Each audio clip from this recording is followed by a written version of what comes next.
회장님, 절대 서명하지 마세요. 제가 엿들은 게 있어요. 회사의 운명이 걸린 수천억짜리 계약서에 서명하려던 그 순간 가난한 신입 청소부인 다은이 다급하게 속삭였습니다. 그 말을 들은 백만장자 박만석 회장은 온몸이 얼어붙은 듯 놀랐습니다.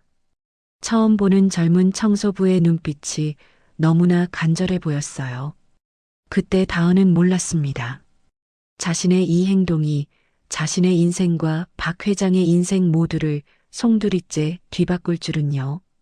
도대체 이 계약서에 숨겨진 진실은 무엇이었을까요? 사연 시작 전 구독과 좋아요를 눌러주시고 어디서 듣고 계신지 댓글 남겨주시면 그곳으로 행운이 가득 깃들기를 바라겠습니다.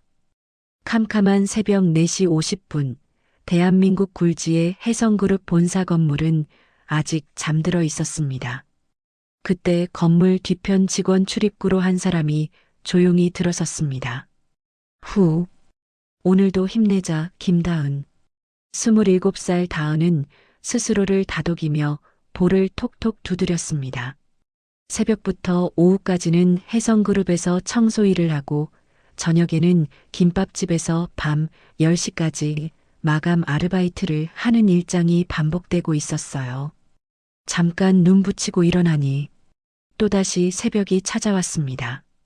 눈꺼풀이 천근만근이었지만 억지로라도 정신을 차려야 했죠. 다은은 자판기에서 믹스커피 한 잔을 뽑아 단숨에 들이켰습니다. 뜨거운 커피가 목구멍을 타고 내려가자 겨우 눈이 좀 떠지는 것 같았어요. 탈의실에서 작업복으로 갈아입는 다은의 손가락엔 반창고가 여러 개 붙어 있었습니다. 김밥을 말다가 베인 상처들이었죠. 낡았지만 깨끗하게 다려진 청소복을 입고 거울을 보니 피곤해 지친 얼굴이 그대로 비쳤습니다. 그래도 웃자. 오늘 할머니 병원비 낼 날이잖아. 다은은 억지로 입꼬리를 올리며 웃는 연습을 했습니다. 부모님을 일찍 여인 후 치매에 걸린 할머니를 혼자 모시고 있는 다은에게는 이 두 개의 일이 생명줄이나 다름없었죠. 청소 도구를 챙겨 로비로 나가던 중 경비 데스크에서 졸고 있는 김 경비원이 보였습니다. 60대 후반으로 보이는 김 경비원은 고개를 푹 숙인 채 의자에서 꾸벅꾸벅 졸고 있었어요.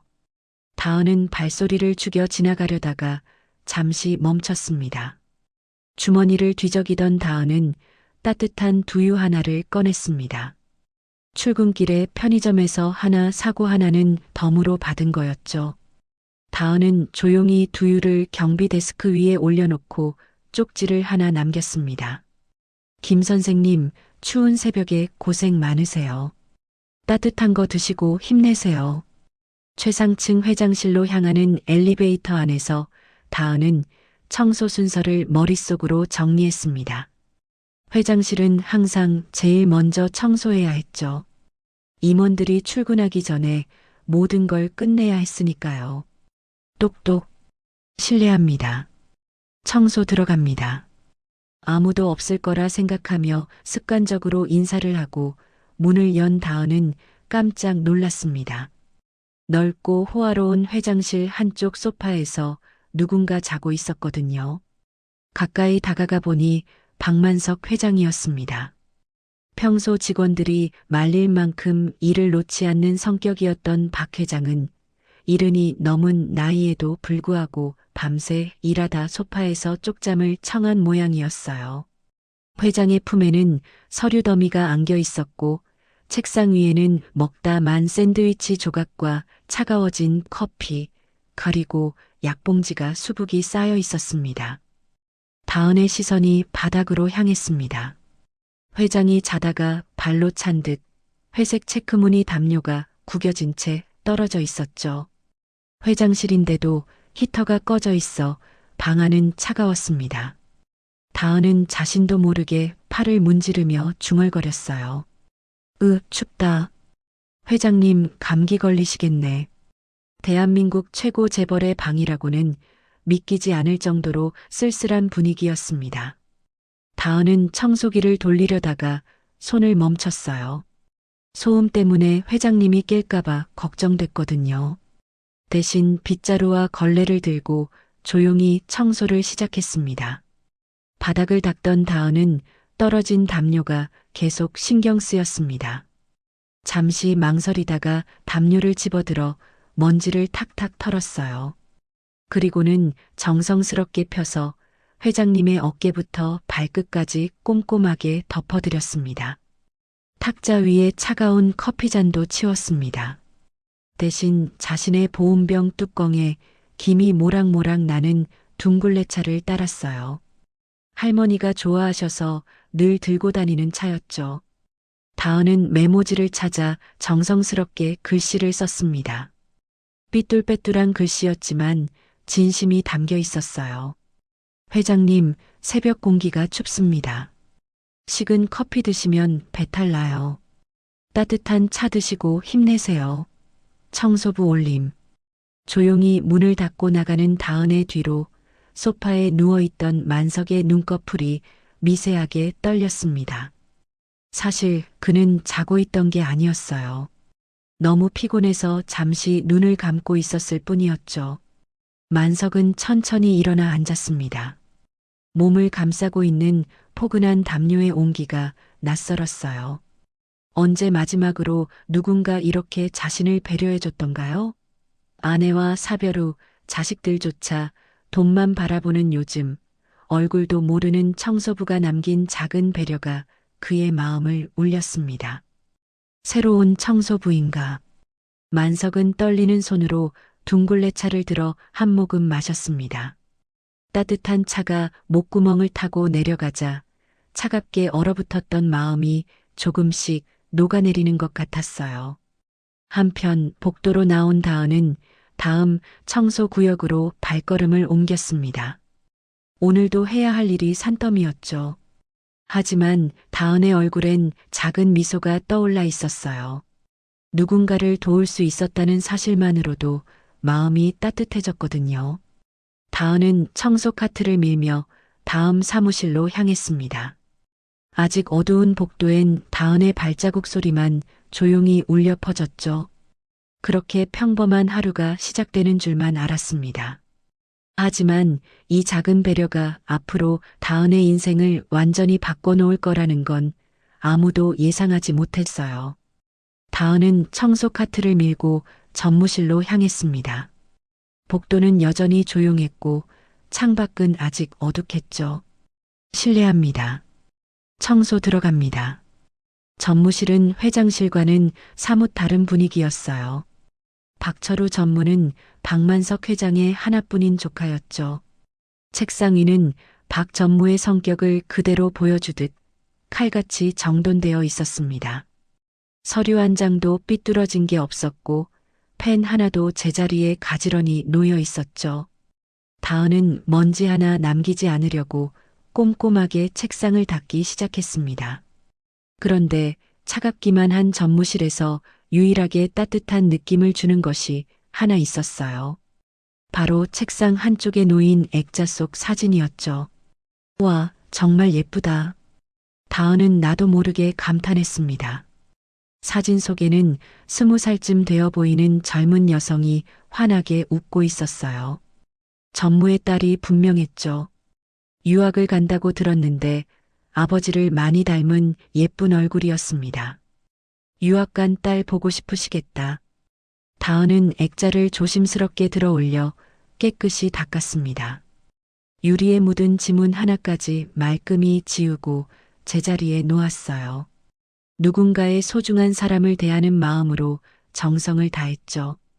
책상을 정리하던 다은의 눈길이 이번에는 전무실 한쪽 벽에 있는 커다란 연간 달력에 닿았습니다. 그 달력에는 이상한 점이 하나 있었죠. 1년 365일 중 딱 2날짜만 빨간색 펜으로 동그라미가 쳐져 있었습니다. 하나는 10월 23일, 조그맣게 생일이라고 적힌 글씨. 전무 본인의 생일인 것 같았습니다. 그리고 11월 12일, 빨간색 펜으로 동그라미가 여러 번 그려져 있었어요. 그 밑에는 우리 공주님 생일이라는 메모가 적혀 있었습니다. 전무님도 딸 생일은 끔찍하게 챙기시네. 다은은 작게 중얼거렸어요. 평소에는 직원들을 대하는 태도가 차갑기로 소문난 박 전무였지만 딸에 대한 사랑만큼은 각별한 모양이었죠. 청소를 마치고 복도로 나온 다은은 다음 구역으로 이동하려다가 멈췄습니다. 비상구 문틈으로 누군가의 그림자가 어른거리는 게 보였거든요. 새벽 시간에 비상구 계단에 있는 사람이라니 이상했습니다. 다은은 본능적으로 몸을 숨겼어요. 무거운 방화문 뒤에 바짝 붙어 숨을 죽였죠. 문틈 사이로 낮은 목소리가 새어나왔습니다. 박 전무였어요. 목소리 낮춰. 누가 들으면 어쩌려고. 박 전무의 목소리는 평소보다 더 낮고 거칠었습니다. 마치 으르렁거리는 짐승 같았죠. 다은은 심장이 쿵쾅거리는 걸 느꼈어요. 뭔가 심상치 않은 대화가 오가고 있다는 걸 직감했거든요. 그래, 오늘 서명만 받으면 끝이야. 노인네 눈이랑 귀는 내가 다 막았어. 다은은 깜짝 놀라 입을 틀어막았습니다. 노인네라는 건 박만석 회장을 말하는 게 분명했어요. 도대체 무슨 도장을 찍는다는 걸까요? 회사 매각건 말이야. 서류는 다 준비됐고 오늘 서명만 받으면 돼. 그 노인네가 뭘 알겠어? 치매 온 것처럼 연기만 잘하면 되니까. 다은의 눈이 휘둥그레졌습니다. 회사 매각이라니요? 그것도 회장님 몰래? 이건 명백한 배신이었어요. 매각 대금 들어오면 바로 송금해. 우리 딸 학비 끊기면 당신들 다 죽을 줄 알아. 박 전무의 목소리에는 도끼가 가득했습니다. 딸을 위해서라면 뭐든 할 수 있다는 듯한 어조였죠. 이게 마지막 통화야. 오늘 이후로는 연락하지 마. 일 끝나면 난 바로 해외로 뜰 거니까. 통화를 끝낸 박 전무는 거칠게 숨을 몰아쉬었습니다. 그리고는 갑자기 휴대폰을 들어 올렸어요. 퍽! 박 전무는 휴대폰을 계단 모서리에 있는 힘껏 내리찍었습니다. 액정이 산산조각 나고 휴대폰이 완전히 꺼질 때까지 계속 내리찍었죠. 흔적은 남기면 안 되니까. 박 전무는 부서진 휴대폰을 들고 복도로 나왔습니다. 그리고는 복도 쓰레기통 뚜껑을 열고 깊숙한 곳에 휴대폰을 쑤셔 박았어요. 커피컵들과 휴지 더미 사이에 묻어버린 거죠. 옷깃을 여미며 빠르게 사라지는 박 전무의 뒷모습을 보며 다은은 다리가 풀려 그대로 주저앉을 뻔했습니다. 겨우 벽을 잡고 버텼죠. 방금 내가 뭘 들은 거지? 회사를 팔아넘긴다고? 회장님을 속여서? 심장이 미친 듯이 뛰었습니다. 이건 엄청난 비밀이었어요. 하지만 다은은 어떻게 해야 할지 몰랐습니다. 누구에게 말해야 할까요? 아무도 믿어주지 않을 것 같았어요. 청소부의 말을 누가 들어주겠어요? 한참을 망설이던 다은은 쓰레기통으로 다가갔습니다. 뚜껑을 열고 안을 들여다보니 커피컵들 사이에 부서진 휴대폰이 박혀 있었어요. 이런 걸 같이 버리면 위험한데 배터리라도 터지면 어쩌려고. 다은은 조심스럽게 휴대폰을 꺼냈습니다. 액정은 거미줄처럼 갈라져 있었고 모서리는 찌그러져 있었죠. 완전히 망가진 것처럼 보였어요. 탕비실로 들어간 다은은 휴대폰을 자세히 살펴봤습니다. 전원 버튼을 눌러봤지만 아무 반응이 없었어요. 완전히 고장났나? 그런데 문득 한 가지 생각이 떠올랐습니다. 겉은 망가졌어도 안은 멀쩡할 수도 있잖아요. 다은은 탕비실 서랍을 뒤져 충전기를 찾았습니다. 충전기를 꽂고 잠시 기다리자 놀라운 일이 일어났습니다. 짧은 진동과 함께 희미한 불빛이 새어나왔어요. 거미줄처럼 갈라진 액정 사이로 화면이 켜진 거였죠. 살아있네. 다은은 놀라면서도 안도했습니다. 하지만 곧 다른 문제가 나타났어요. 화면에는 비밀번호 입력 창이 떠 있었거든요. 비밀번호라. 이걸 어떻게 알아? 다은은 막막했습니다. 하지만 이 안에는 분명 박 전무의 범죄 증거가 들어있을 거예요. 회사를 구할 수 있는 유일한 증거였죠. 그때 다은의 머릿속에 박 전무의 말이 떠올랐습니다. 마지막 공중분해, 해외로 뜬다. 이 모든 게 오늘 일어날 일이었어요. 어떻게든 회장님께 알려드려야 해. 하지만 이 휴대폰을 들고 다니다가 걸리면 어떻게 될까요? 특히 진동이라도 울리면 큰일이었습니다. 다은은 주변을 둘러봤습니다. 그리고는 이동식 청소 카트에 걸려있는 걸레들이 눈에 들어왔어요. 맞아, 이거야. 다은은 가장 더럽고 냄새나는 걸레를 집어들었습니다. 휴대폰을 걸레로 겹겹이 싸서 둘둘 말았습니다. 그리고는 청소 카트 맨 밑바닥 걸레 수거함 가장 깊숙한 곳에 찔러 넣었어요. 다른 더러운 걸레들로 위를 덮으니 완벽했죠. 아무도 내 더러운 걸레통은 뒤지지 않을 거야. 다은은 안도의 한숨을 내쉬었습니다. 일단 증거는 확보했어요. 하지만 이제 어떻게 해야 할까요? 시계를 보니 벌써 7시 10분이었습니다. 곧 직원들이 출근하기 시작할 시간이었죠. 다은은 아무 일도 없었다는 듯 청소를 계속해야 했어요. 하지만 머릿속은 온통 복잡했습니다. 오늘 무슨 일이 일어날지, 그리고 자신이 어떤 선택을 해야 할지. 한 가지 확실한 건 이대로 가만히 있을 수는 없다는 거였어요. 회장님, 제가 어떻게든 도와드릴게요. 다은은 작게 다짐하며 청소 카트를 밀고 복도로 나갔습니다. 평범한 청소부의 하루는 이렇게 운명의 소용돌이 속으로 빠져들고 있었죠. 그 이후로도 다은은 아무렇지 않은 척 평소처럼 청소를 계속했습니다. 사무실 하나를 정리하고 복도를 닦고 휴지통들을 비우고 몸은 움직였지만 머릿속은 한순간도 조용하지 않았습니다. 서명식, 아마 10시쯤 시작일 텐데. 복도에서 몰래 들은 대로 오늘은 혜성그룹의 운명을 결정지을 중요한 서명식이 열리는 날이었죠. 청소 카트 아래에 숨겨둔 휴대폰이 이상하게도 더 무겁게 느껴졌어요.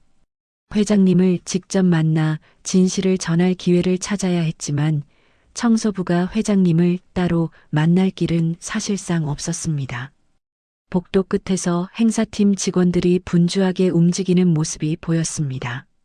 커다란 카트에 와인잔과 물병을 실어 나르고 있었고 대강당 쪽에서는 마이크 테스트 소리가 흘러나왔습니다.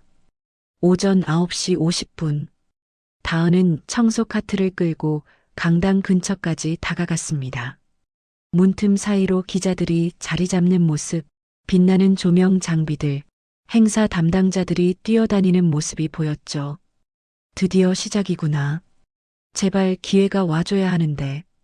다은은 일부러 강당 근처 청소 구역을 맡았습니다. 언제 올지 모를 기회라도 있기를 바라면서요. 하지만 손은 떨렸고 청소용 수건을 쥔 손바닥엔 땀이 배어 있었습니다. 오전 10시 정각 혜성그룹 본사 대강당은 화려한 조명 아래 긴장감이 감돌고 있었습니다. 수십 명의 기자들이 카메라를 들고 대기하고 있었고 외국계 투자회사 대표들도 정장을 빼입고 자리에 앉아 있었습니다. 다은도 조심히 문을 열고 들어가 무대 옆에 살며시 자리를 잡았어요. 신사숙녀 여러분, 지금부터 혜성그룹과 글로벌 인베스트먼트 간의 전략적 제휴 서명식을 진행하겠습니다.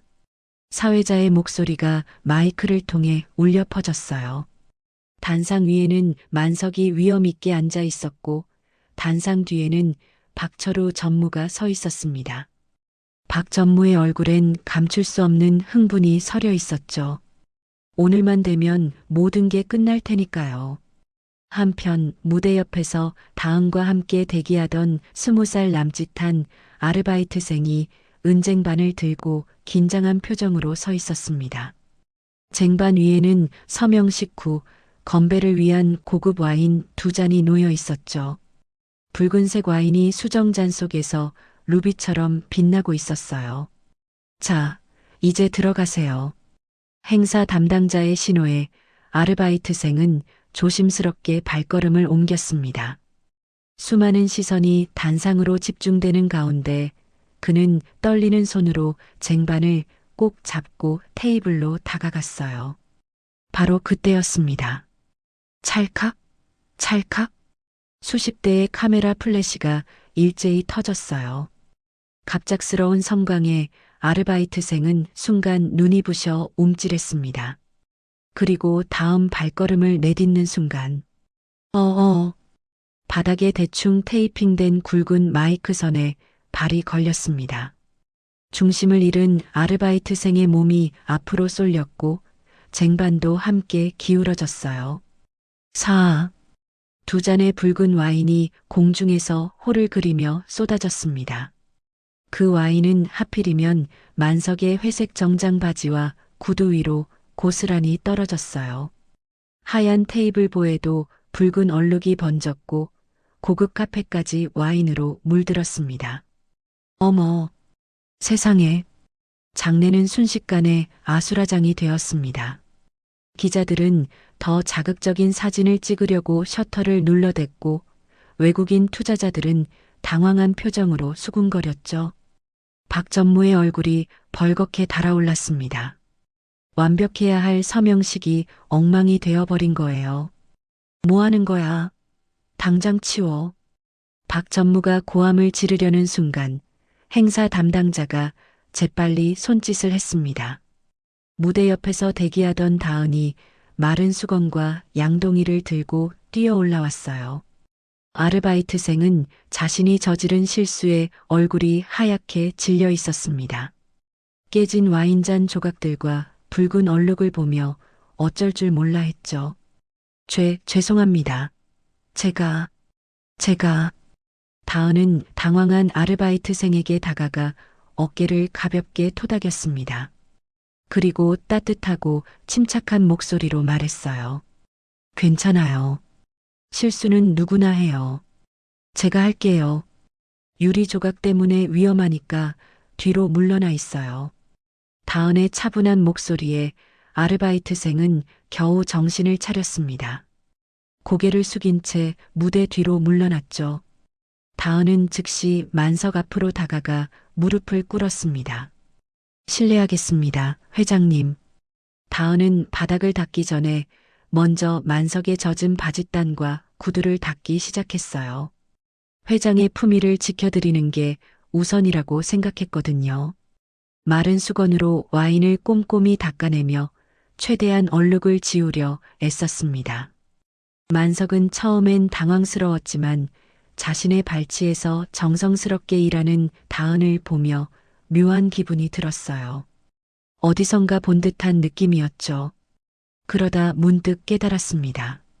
오늘 새벽 자신에게 담요를 덮어주고 따뜻한 차를 남겨둔 청소부가 바로 이 아이였구나. 한편 단상 뒤편에 서 있던 박전무는 초조하게 발을 동동 굴렀습니다. 기자들이 보고 있어서 다가가서 소리칠 수도 없었죠. 시계를 보니 벌써 10분이나 지체되고 있었어요. 아오, 저 여자는 또 뭐야? 시간 없는데 빨리 치우고 꺼질 것이지. 박전무는 이를 악물며 중얼거렸습니다. 오늘 서명을 받지 못하면 모든 계획이 물거품이 될 수도 있었거든요. 다은은 만석의 구두에 묻은 와인을 거의 다 닦아냈습니다. 그리고 잠시 고개를 들어 만석과 눈을 마주쳤어요. 주변의 웅성거림 속에서 오직 두 사람만 들을 수 있는 작은 목소리로 속삭였습니다. 회장님, 절대 서명하지 마세요. 만석의 눈썹이 미세하게 움직였습니다. 평범한 청소부가 갑자기 이런 말을 하다니요? 다은은 재빨리 덧붙였어요. 전무님이 통화하는 걸 들었어요. 이게 마지막이라고. 서명하면 도망가실 거예요. 순간 만석은 등골이 서늘해지는 걸 느꼈습니다. 박 전무가 최근 들어 이상하게 서명을 재촉하던 게 떠올랐어요. 그리고 자신을 치매 환자 취급하며 서류 내용을 제대로 설명하지 않았던 것도요. 다은은 아무 일 없다는 듯 다시 고개를 숙이고 바닥에 와인 자국을 닦기 시작했습니다. 그리고는 평소보다 큰 목소리로 말했어요. 죄송합니다, 회장님. 금방 깨끗이 치우겠습니다. 다은은 빈 쟁반과 더러워진 수건을 들고 재빨리 무대를 내려갔습니다. 마치 아무 일도 없었다는 듯이요. 박 전무는 다은이 만석에게 뭔가 속삭이는 걸 봤지만 거리가 멀어서 무슨 말을 했는지는 전혀 듣지 못했습니다. 다만 만석이 멍하니 다은의 뒷모습을 바라보는 게 이상할 뿐이었죠. 뭘 그렇게 보고 계십니까? 박 전무는 가식적인 미소를 지으며 만석에게 다가갔습니다. 회장님, 옷은 나중에 갈아입으시면 됩니다. 기자들도 기다리고 있고 시간 관계상 서명부터 하시죠. 어차피 형식적인 거잖습니까? 박 전무는 서류를 만석 앞으로 밀며 펜을 건넸어요. 눈빛에는 초조함이 가득했죠. 자, 여기 서명만 하시면 됩니다. 회사를 위한 최선의 선택입니다. 외국 자본 유치로 회사가 더 크게 성장할 겁니다. 만석은 천천히 만년필을 들었습니다. 펜촉이 서류 위로 다가갔어요. 박 전무의 눈이 반짝였습니다. 드디어 모든 게 끝나는구나. 하지만 만석은 서명 직전에 손을 멈췄습니다. 그리고는 차갑게 식은 눈으로 박 전무를 올려다봤어요. 펜을 든 채로 정지한 만석의 모습에 장내는 숨을 죽였습니다. 기자들의 카메라가 일제히 그의 손끝을 향했죠. 무거운 침묵이 흘렀어요. 박 전무의 이마에 식은땀이 맺혔습니다. 왜 갑자기 멈춘 거지? 설마 그 청소부가 뭔가 이상한 말을 한 건가? 하지만 그럴 리가. 고작 청소부 따위가 뭘 알겠어? 회장님? 박 전무가 조심스럽게 불렀지만 만석은 대답하지 않았습니다. 그저 서류를 뚫어지게 쳐다볼 뿐이었죠. 탁! 만석이 만년필 뚜껑을 닫는 소리가 고요한 장내에 크게 울렸습니다. 마이크가 그 작은 소리까지 증폭시켜 스피커로 내보냈어요. 회장님? 서명. 안 하십니까? 박 전무의 목소리가 떨렸습니다. 애써 평정심을 유지하려 했지만 초조함이 묻어났죠. 만석은 한 손으로 이마를 짚으며 고개를 저었습니다. 갑자기 현기증이 나는군. 글씨가 안 보여. 네. 아니, 지금 기자들도 있고 상대방 대표도 와 있는데 그게 무슨... 박 전무가 다급하게 말했지만 만석은 단호하게 손을 들어 말을 끊었습니다. 내 몸이 안 좋다는데 뭐가 그렇게 급한가? 정회하게. 만석의 목소리에는 분노가 서려 있었어요. 평소 온화했던 그가 이렇게 화를 내는 건 극히 드문 일이었죠. 만석은 지팡이를 짚고 비틀거리며 일어났습니다. 연기인지 진짜인지 알 수 없는 모습이었어요. 하지만 분명한 건 서명할 의사가 전혀 없다는 거였죠. 장내가 술렁이기 시작했습니다. 무슨 일이지? 서명 안 하시나 봐. 회장님 건강이 안 좋으신가? 기자들은 예상치 못한 상황에 흥분하며 셔터를 눌러댔습니다. 해성그룹 회장, 서명식 도중 중단 같은 자극적인 제목이 벌써부터 그들의 머릿속을 맴돌았죠. 외국계 펀드 대표 스티브가 일어나며 불만스러운 표정을 지었습니다. 이게 무슨 일입니까? 우리는 뉴욕에서 이 계약을 위해 날아왔는데. 박 전무가 황급히 스티브에게 달려갔어요. 죄송합니다.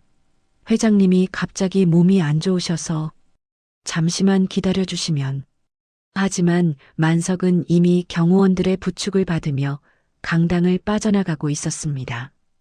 그의 뒷모습은 확고했어요.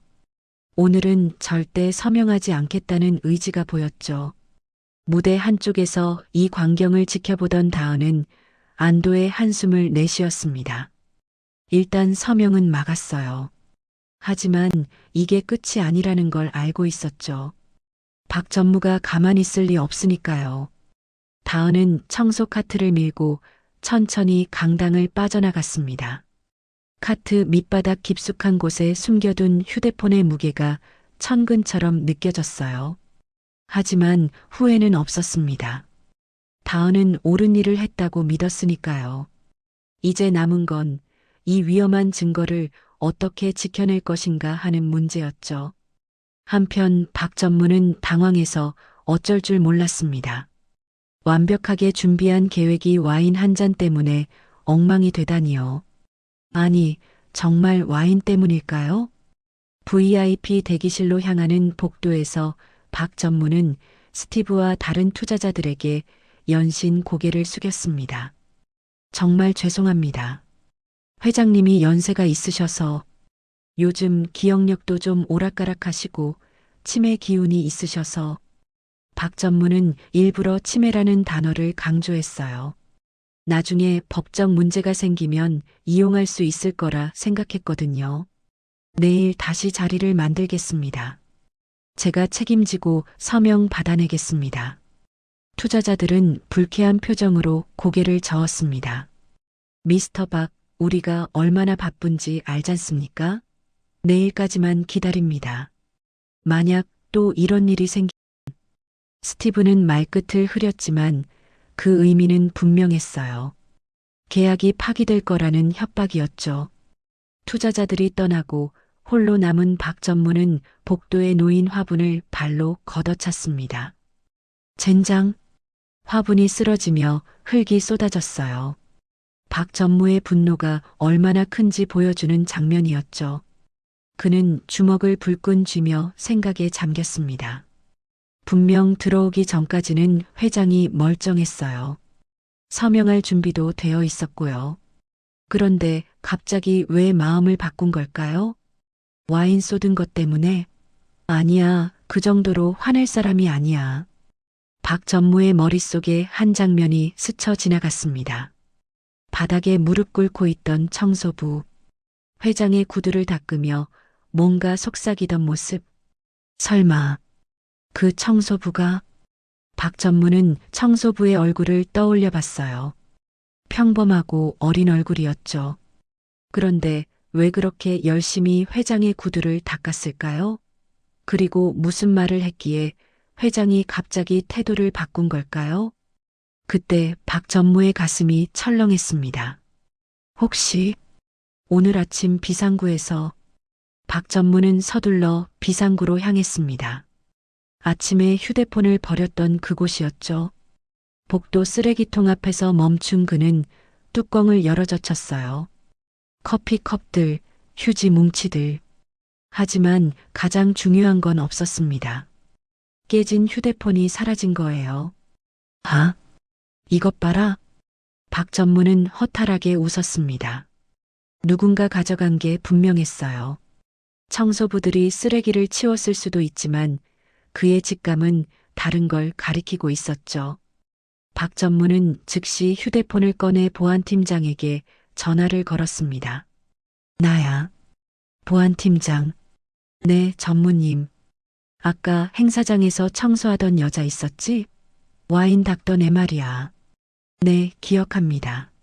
지금 당장 CCTV 확인해봐. 오늘 아침 6시부터 지금까지 그 여자가 어디서 뭘 했는지 전부 다. 박 전무의 목소리는 낮고 차가웠어요. 특히 비상구 쪽이랑 2층 복도 쓰레기통 근처를 중점적으로 봐. 뭔가 이상한 행동이 없었는지. 알겠습니다. 근데 무슨 일이? 말 말고 빨리 확인해. 그리고 박 전무는 잠시 말을 멈췄다가 덧붙였어요. 내 물건을 가져간 것 같으니까 찾으면 조용히. 아주 조용히 내 방으로 데려와. 전화를 끊은 박 전무는 주머니에서 지갑을 꺼내 만지작거렸습니다. 머릿속으로는 벌써 다음 시나리오를 짜고 있었죠. 만약 그 청소부가 내 휴대폰을 가져갔다면 도둑으로 몰면 되지. 박전무의 입가에 차가운 미소가 번졌어요. 고작 청소부 하나쯤이야 얼마든지 처리할 수 있었으니까요. 한편 그 시각 다은은 화장실에서 손을 씻고 있었습니다. 와인을 닦느라 손에 묻은 붉은 얼룩을 지우면서도 계속 가슴이 두근거렸어요.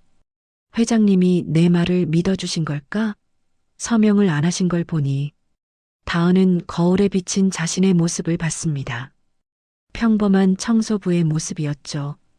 하지만 청소 카트 밑바닥엔 회사의 운명을 바꿀 폭탄이 들어 있었어요. 이제 박 전무가 가만히 있지 않을 거야. 휴대폰이 사라진 걸 알면. 다은은 손을 닫고 밖으로 나왔습니다. 복도에는 아까와 달리 긴장감이 감돌고 있었어요. 직원들이 수군거리는 소리가 들렸죠. 서명식이 취소됐대. 회장님이 갑자기 나가셨다던데? 무슨 일이 있었나 봐. 다은은 아무 일 없다는 듯 청소 카트를 밀고 다음 구역으로 향했습니다. 하지만 등 뒤에서 느껴지는 시선이 있었어요. 복도 끝에서 박 전무가 그녀를 지켜보고 있었거든요. 사냥감을 노리는 맹수처럼 차갑고 날카로운 눈빛으로. 다은은 그 시선을 느꼈지만 애써 모른 척했습니다. 평소처럼 자연스럽게 행동해야 했어요. 조금이라도 수상한 모습을 보이면 끝이니까요. 괜찮아. 아무도 내 더러운 걸레통은 안 뒤질 거야. 다은은 스스로를 다독이며 엘리베이터를 탔습니다. 하지만 그녀는 몰랐어요. 박 전무가 이미 그물을 치기 시작했다는 걸. 그리고 그 그물은 생각보다 훨씬 더 촘촘하고 위험하다는 걸 말이죠. 폭풍의 전조가 시작되고 있었습니다. 다은은 아직 모르고 있었지만 곧 그녀의 인생에서 가장 위험한 순간이 찾아올 거예요. 복도 구석에서 묵묵히 대걸레질을 하던 다은은 고개를 들었습니다. 검은 양복을 입은 남자 3명이 자신을 향해 걸어오고 있었어요. 보안팀장과 직원 2명이었죠. 그들의 표정은 딱딱했고 걸음걸이에는 위압감이 서려 있었습니다. 김다은 씨? 보안팀장의 목소리가 복도에 울렸어요. 다은은 걸레를 든 채로 멈춰 섰습니다. 무슨 일이신가요? 전무님이 잠깐 보자고 하십니다. 따라오시죠. 그 순간 다은의 심장이 쿵하고 바닥까지 떨어지는 것 같았어요. 설마 휴대폰 때문에 쓰레기통 뒤진 걸 알았나? 다은은 떨리는 마음을 애써 감추며 물었습니다. 지금 당장 가야 하나요? 여기 청소를 마저 끝내고. 지금 당장입니다. 보안팀장의 단호한 목소리에 다은은 더 이상 미룰 수 없다는 걸 알았어요. 그녀는 휴대폰이 숨겨진 청소 카트를 복도 벽 쪽에 붙여 세웠습니다. 네. 청소 카트만 여기 두고 가도 될까요? 빨리 가시죠. 다은은 가장 중요한 증거가 든 청소 카트를 뒤로 하고 맨몸으로 보안팀장을 따라 나섰습니다. 복도를 걸어가는 내내 등 뒤에서 느껴지는 2 직원의 시선이 따가웠어요. 마치 죄인을 호송하는 것 같은 분위기였죠. 엘리베이터를 타고 올라가는 동안 다은은 머릿속으로 빠르게 생각했습니다. 침착해야 해. 아무것도 모르는 척해야 해. 절대 당황한 모습을 보이면 안 돼. 한편 그 시각 박 전무는 자신의 집무실에서 초조하게 서성이고 있었습니다. 젠장, CCTV에는 복도를 지나가는 것만 찍혔어. 쓰레기통 쪽은 하필 사각지대라 줍는 장면이 없잖아. 박 전무는 이를 악물었어요. 하지만 시간대를 따져보면 그 청소부가 휴대폰을 가져간 게 확실했습니다. 그래, 어디 한번 끝까지 가보자. 똑똑. 전무님, 김다은 씨를 데려왔습니다. 들어와. 문이 열리고 다은이 들어섰습니다. 그녀의 눈이 순간 커졌어요. 테이블 위에 자신의 낡은 에코백이 덩그러니 놓여 있었거든요. 분명 탈의실 락커에 넣어뒀던 가방이었습니다. 이게 왜 여기 있습니까? 제 허락도 없이 라커를 여신 거예요? 다은의 목소리에는 분노가 섞여 있었습니다. 하지만 박 전무는 코웃음을 쳤어요. 도둑 잡는데 허락이 무슨 필요야? 도둑이라뇨? 아까 내 방 청소했지? 내 지갑이 없어졌어. 다은은 어이가 없었습니다. 분명 휴대폰을 찾고 있으면서 지갑 타령을 하다니요. 저는 손대지 않았습니다. 전무님 방에서 지갑 같은 건 본 적도 없어요. 그래. 그럼 확인해 보면 되겠네. 박 전무가 손짓하자 보안팀장이 다가왔습니다. 보안팀장, 털어봐. 가방이랑 주머니 싹 다. 이건 엄연히 사생활 침해. 다은이 항의하려 했지만 소용없었어요. 보안 요원이 거칠게 다은의 가방을 집어들어 테이블 위에 거꾸로 쏟아부었습니다. 찰그랑. 가방 속 물건들이 테이블 위로 쏟아졌어요. 할머니의 약봉지, 낡은 동전 지갑, 버스카드, 핸드크림, 반창고, 메모장. 보안 요원은 다은의 앞치마 주머니까지 뒤집어 탈탈 털었습니다. 하지만 나온 건 휴지 몇 장과 볼펜 한 자루뿐이었죠. 박 전무의 시선은 테이블 위의 물건들을 훑고 있었습니다. 하지만 그가 찾는 건 지갑이 아니었어요. 깨진 휴대폰을 찾느라 혈안이 되어 있었죠. 이게 다야? 더 없어? 박 전무의 목소리에는 초조함이 묻어났습니다. 안주머니까지 뒤져봐. 꼼꼼히. 보안 요원들이 다은의 옷주머니를 모두 뒤졌지만 아무것도 나오지 않았어요. 보안팀장이 난처한 표정으로 고개를 저었습니다. 전무님, 아무것도 나오지 않습니다. 박 전무의 얼굴이 불그락푸르락했어요. 심증은 확실한데 물증이 없었거든요. 분명 쓰레기통에서 휴대폰만 사라졌는데 어디다 숨겼지? 아니면 진짜 다른 놈인가? 박 전무는 주먹을 불끈 쥐었다가 폈습니다. 그리고는 갑자기 책상을 쾅 하고 내리쳤어요. 어디다 숨겼어? 다은은 놀라서 움찔했지만 곧 정신을 차리고 말했습니다. 숨긴 게 없습니다. 저는 정말 아무것도 가져가지 않았어요. 박 전무는 차가운 눈으로 다은을 노려봤습니다. 그리고는 심호흡을 하며 말했어요. 아니, 됐어. 지갑 도둑 의심받는 사람이랑은 같이 일 못해. 네. 당신 오늘부로 해고야. 당장 나가. 다은의 눈에 눈물이 맺혔습니다.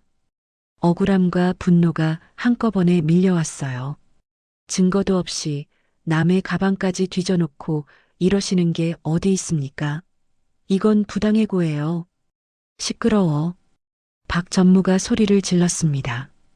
보안팀장, 뭐해 안 끌어내고. 이 여자 오늘부로 출입 금지야. 건물 얼씬도 못하게 해. 보안 요원들이 다은의 양팔을 잡았습니다. 다은은 억울해서 눈물이 났지만 한편으로는 안도의 한숨을 내쉬었어요. 휴대폰을 빼앗기지 않았으니까요. 잠깐만요. 제 물건은 챙겨가야죠. 다은이 테이블 위에 흩어진 자신의 물건들을 서둘러 가방에 담았습니다. 할머니 약봉지를 조심스럽게 챙기는 그녀의 손이 떨렸어요. 보안 요원들에게 끌려가듯 전무실을 나온 다은은 엘리베이터를 타고 1층 로비로 내려왔습니다. 직원들의 시선이 따가웠지만 다은은 고개를 꼿꼿이 들었어요. 잘못한 게 없으니까요. 아, 잠깐만요. 로비를 나서려던 다은이 멈춰섰습니다. 제가 쓰던 청소도구는 가져가야죠. 개인 물건도 있고. 보안팀장이 잠시 망설이다가 고개를 끄덕였습니다. 빨리 가져오세요. 같이 갑시다. 다은은 보안 요원들의 감시 아래 복도로 돌아갔습니다. 벽에 세워둔 청소 카트가 그대로 있었어요. 그 모습을 보자 다은의 심장이 빠르게 뛰기 시작했습니다. 다은은 청소 카트에서 자신의 물건인 척 고무장갑과 작은 수건 몇 개를 꺼냈습니다. 그리고는 마지막으로 카트 맨 밑바닥에 있는 더러운 걸레 뭉치를 집어들었어요. 이것도 제 겁니다. 집에서 가져온 걸레예요. 다은은 냄새나는 걸레 뭉치를 그대로 가방에 쑤셔 넣었습니다. 보안 요원들이 인상을 찌푸렸어요. 그런 더러운 걸 제 걸레예요. 이것도 검사하실 건가요? 다은이 걸레를 들어보이자 보안 요원들이 뒤로 물러섰습니다. 화장실 청소에 쓰던 걸레의 냄새가 코를 찔렀거든요. 됐습니다. 빨리 나가시죠. 다은은 가방을 꼭 안고 건물을 나섰습니다. 차가운 바람이 얼굴을 스쳤지만 그녀의 마음은 뜨거웠어요. 가방 속 더러운 걸레에 쌓인 작은 휴대폰 하나가 거대한 돌덩이처럼 느껴졌습니다. 해냈어. 일단 휴대폰은 지켰어. 하지만 안심하기엔 일렀죠. 다은이 건물을 나서는 모습을 박 전무가 사무실 창문에서 지켜보고 있었거든요. 찜찜하네. 박 전무는 창문에서 떨어지며 혼잣말을 했습니다. 그리고는 다시 전화기를 들었어요. 보안팀장 나야. 네, 전무님. 일단 청소 용역 업체 직원들 싹 다 불러. 건물 내 쓰레기통이란 쓰레기통은 다 뒤져. 화장실 천장, 비상구 구석구석까지. 지갑을 찾으시는 건가요? 박 전무가 잠시 말을 멈췄다가 대답했습니다. 아니, 휴대폰이야. 깨진 휴대폰.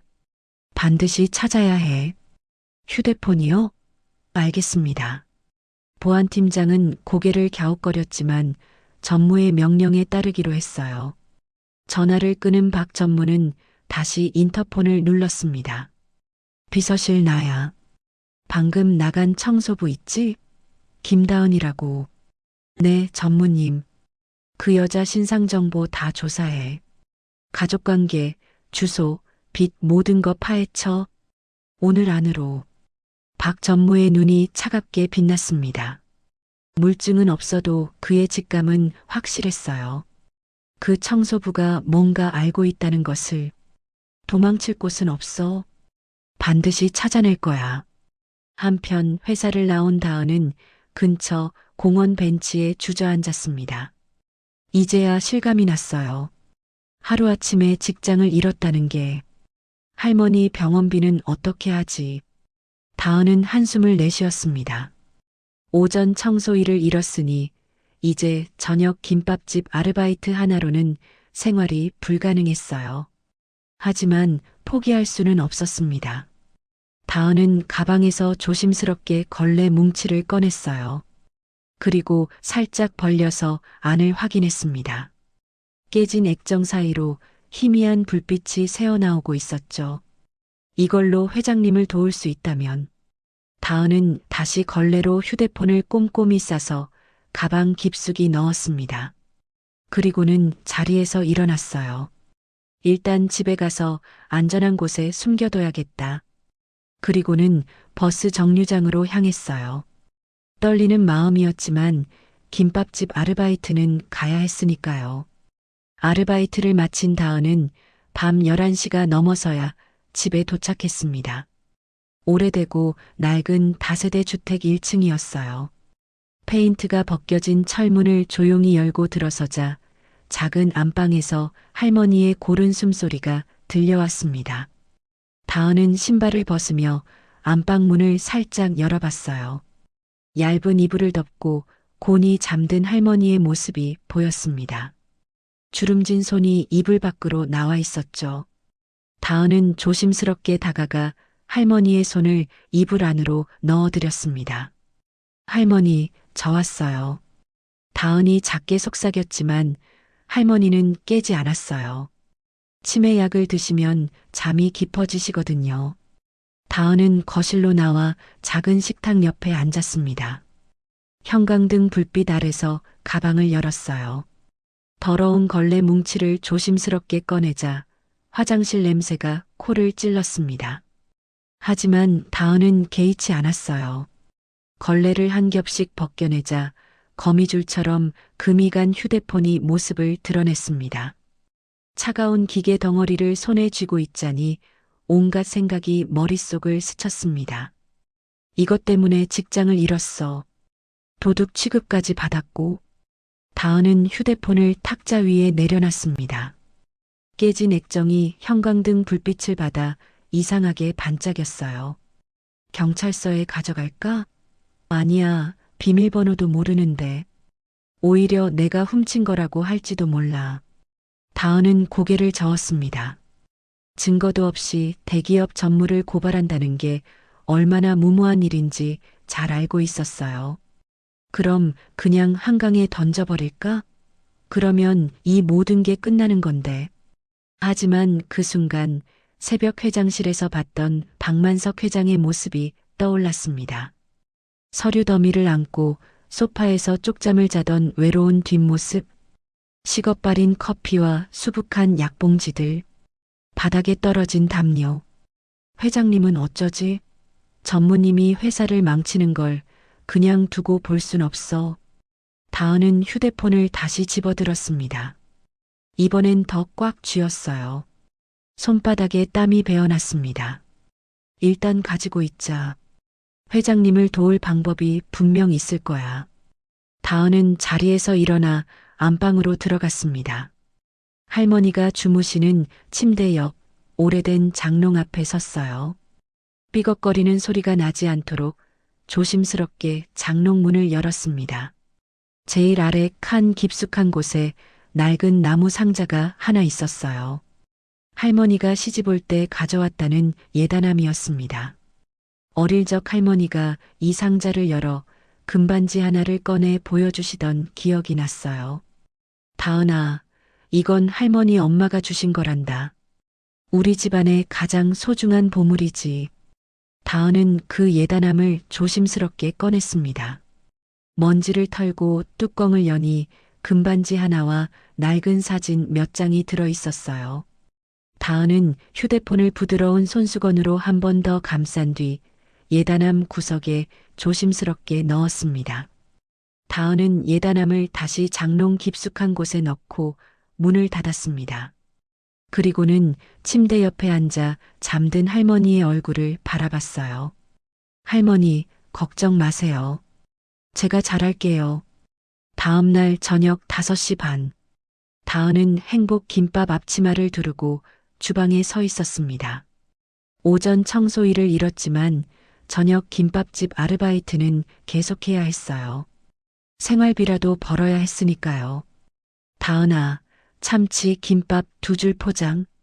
사장님의 목소리가 주방으로 들려왔습니다. 네, 금방 싸드릴게요. 다은은 일부러 더 밝은 목소리로 대답했어요. 슬픈 내색을 하면 안 됐습니다. 사장님이 걱정하실 테니까요. 김을 펴고 밥을 올리고 속재료를 넣는 익숙한 손놀림. 김밥을 마는 동안만큼은 다른 생각을 할 수 없었어요. 오히려 그게 다행이었습니다. 저녁 7시가 되자 가게가 붐비기 시작했습니다. 퇴근길 직장인들과 학원 마친 학생들로 자리가 가득 찼어요. 여기요. 치즈 김밥이랑 라면 주세요. 떡볶이는 얼마나 기다려야 해요? 다은은 쉴 틈 없이 주문을 받고 음식을 나르며 정신없이 움직였습니다. 땀이 이마에 송글송글 맺혔어요. 저녁 7시 반쯤 되었을 때였습니다. 띵그랑. 문이 열리는 소리에 다은이 고개를 들었어요. 어서 오세요. 습관적으로 인사를 하던 다은의 목소리가 멈췄습니다. 가게 안으로 들어온 손님 때문이었어요. 낡은 등산 점퍼를 입고 야구 모자를 푹 눌러 쓴 노신사였습니다.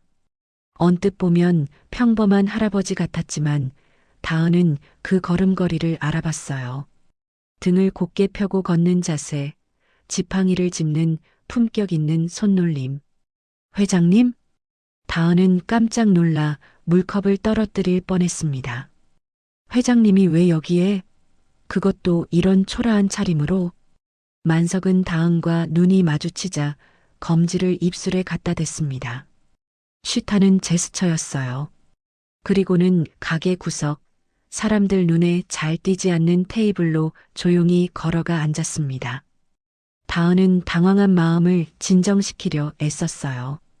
손님들이 쳐다보고 있었거든요. 물통과 메뉴판을 들고 만석의 테이블로 다가갔습니다. 어서 오세요.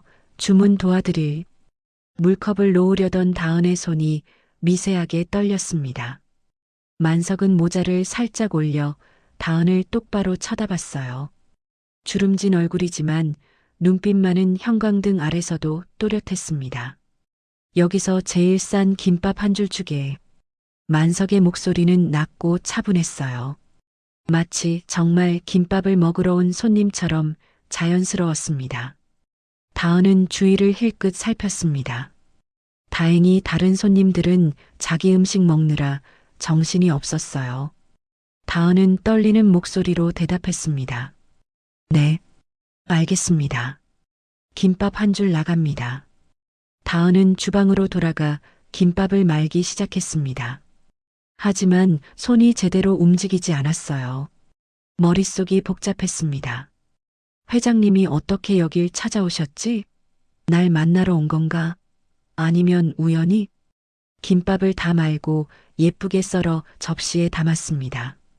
손이 떨려서 칼질이 삐뚤었지만 어쩔 수 없었어요.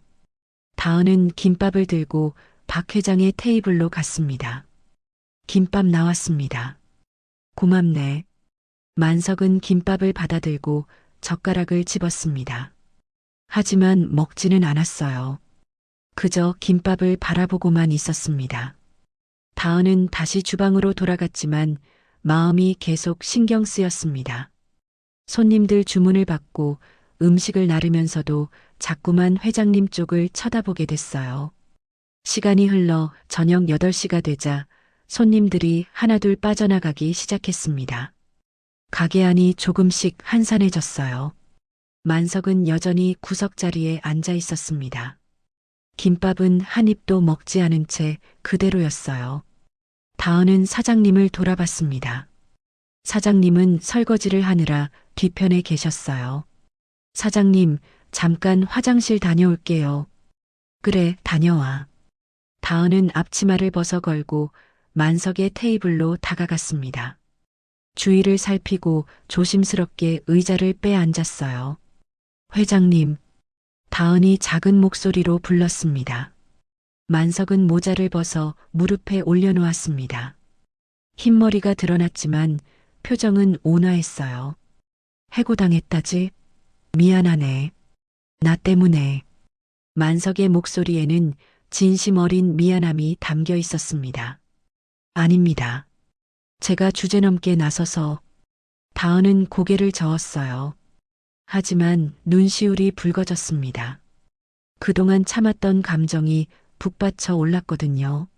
만석은 잠시 말없이 다은을 바라봤습니다. 그리고는 주먹을 쥐며 말했어요.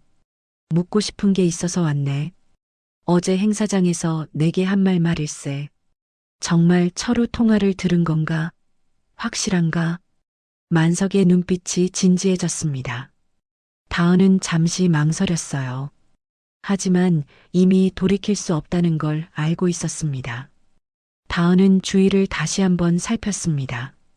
다른 손님들은 멀리 떨어져 있었고 사장님은 여전히 설거지 중이었어요. 다은은 목소리를 더 낮췄습니다. 네. 전무님이 비상구에서 통화하는 걸 우연히 들었습니다. 회사를 공중분해시키고 해외로 뜬다고 하셨어요. 만석의 턱이 미세하게 떨렸습니다. 그리고 다은은 말을 잠시 멈췄습니다. 다음 말을 하면 정말 돌이킬 수 없을 것 같았거든요. 하지만 만석의 눈을 보자 용기가 났습니다. 전무님이 버린 휴대폰을 제가 가지고 있습니다. 뭐라고? 만석의 눈이 커졌습니다. 테이블 위를 짚은 손에 힘이 들어갔어요. 쓰레기통에서 주웠습니다. 전무님이 직접 부수고 버리신 거예요. 분명 그 안에 중요한 증거가 있을 겁니다. 지금 어디 있나? 집에 안전하게 숨겨뒀습니다. 근데 다은의 목소리가 작아졌습니다. 비밀번호가 걸려 있어서 내용은 못 봤어요. 전무님이 그걸 찾으려고 제 가방까지 뒤지고 저를 쫓아내셨습니다. 분명 그 안에 결정적인 게 있을 거예요. 만석은 한참 동안 아무 말이 없었습니다. 그저 떨리는 손으로 물컵을 들어 물을 한 모금 마셨어요. 그리고는 천천히 손을 뻗어 다은의 거친 손등을 덮었습니다. 따뜻한 온기가 전해졌어요. 자네가 회사를 살렸어. 만석의 목소리가 잠겼습니다. 아니, 늙은 나를 살렸네. 그 휴대폰 절대 뺏기면 안 되네. 내가 반드시 자네를 지켜주겠네. 다은의 눈에서 눈물이 주르륵 흘러내렸습니다. 그동안 혼자 감당하기 너무 무거웠던 짐을 드디어 나눌 수 있다는 안도감 때문이었어요.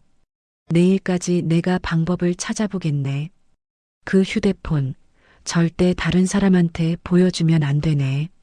네, 회장님. 알겠습니다. 다은은 눈물을 닦으며 고개를 끄덕였습니다.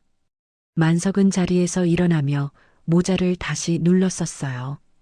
그럼 내일 보세. 조심해서 들어가고. 만석이 가게 문을 나서자 다은은 안도의 한숨을 내쉬었습니다. 이제 혼자가 아니었어요. 든든한 편이 생겼다는 것만으로도 마음이 한결 가벼워졌습니다. 다음 날 아침 10시, 박 전무는 자신의 집무실에서 창밖을 노려보고 있었습니다. 밤새 한숨도 제대로 못 잤는지 눈밑이 시커멓게 그을렸어요. 와이셔츠는 구겨져 있었고 넥타이는 비뚤어져 있었습니다. 어젯밤 내내 생각했지만 답은 하나였어요. 그 청소부가 휴대폰을 가져간 게 확실했습니다. 도대체 어디다 숨긴 거야? 박 전무는 이를 악물었습니다. 그때 노크 소리가 들렸어요. 똑똑똑. 들어와. 문이 열리고 보안팀장이 들어왔습니다. 그의 얼굴에도 피곤함이 가득했어요. 밤새 건물을 뒤지느라 한숨도 못 잔 게 분명했습니다. 보안팀장은 고개를 푹 숙인 채 조심스럽게 입을 열었어요. 보고 드립니다, 전무님.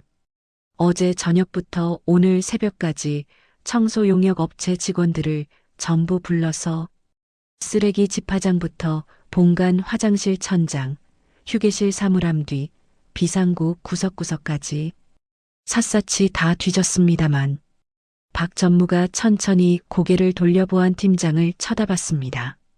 그 눈빛이 너무 차가워서 보안팀장은 자기도 모르게 뒷걸음질을 쳤어요. 말해봐. 찾았어? 못 찾았어? 보안팀장은 침을 꿀꺽 삼키며 기어들어가는 목소리로 대답했습니다. 휴대폰은 나오지 않았습니다. 쾅! 박 전무가 책상 위에 놓인 명패를 집어던졌습니다.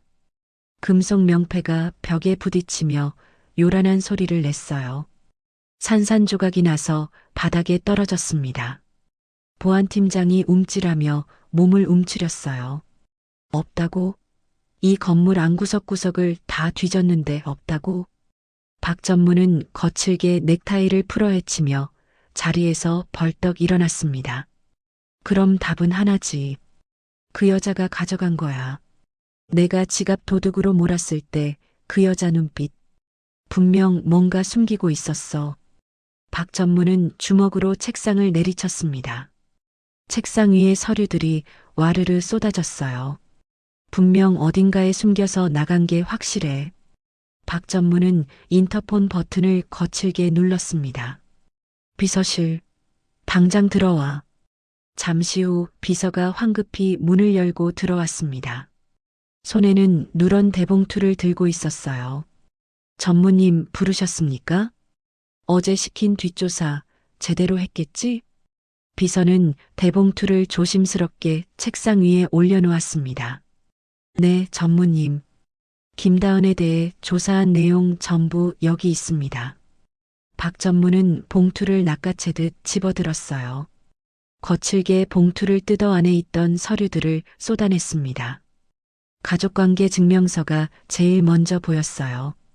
박 전무는 그걸 집어들고 눈을 가늘게 뜨며 읽기 시작했습니다. 김다은 27살. 부모는 고등학교 2학년 때 교통사고로 사망.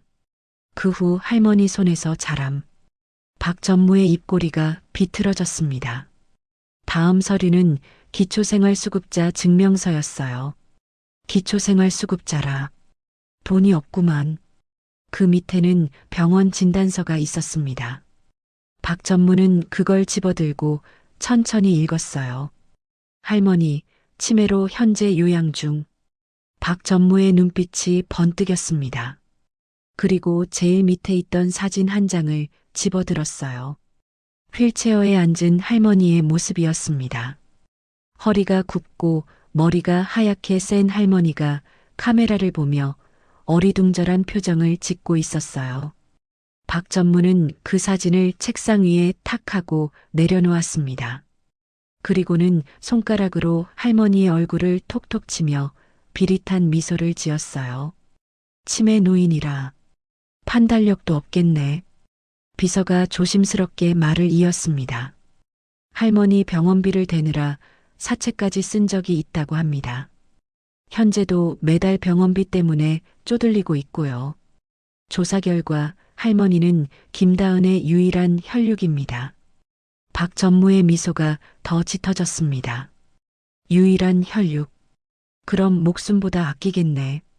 박전무는 다시 할머니 사진을 집어들고 한참 바라봤어요. 무언가 계획을 세우는 듯한 표정이었습니다.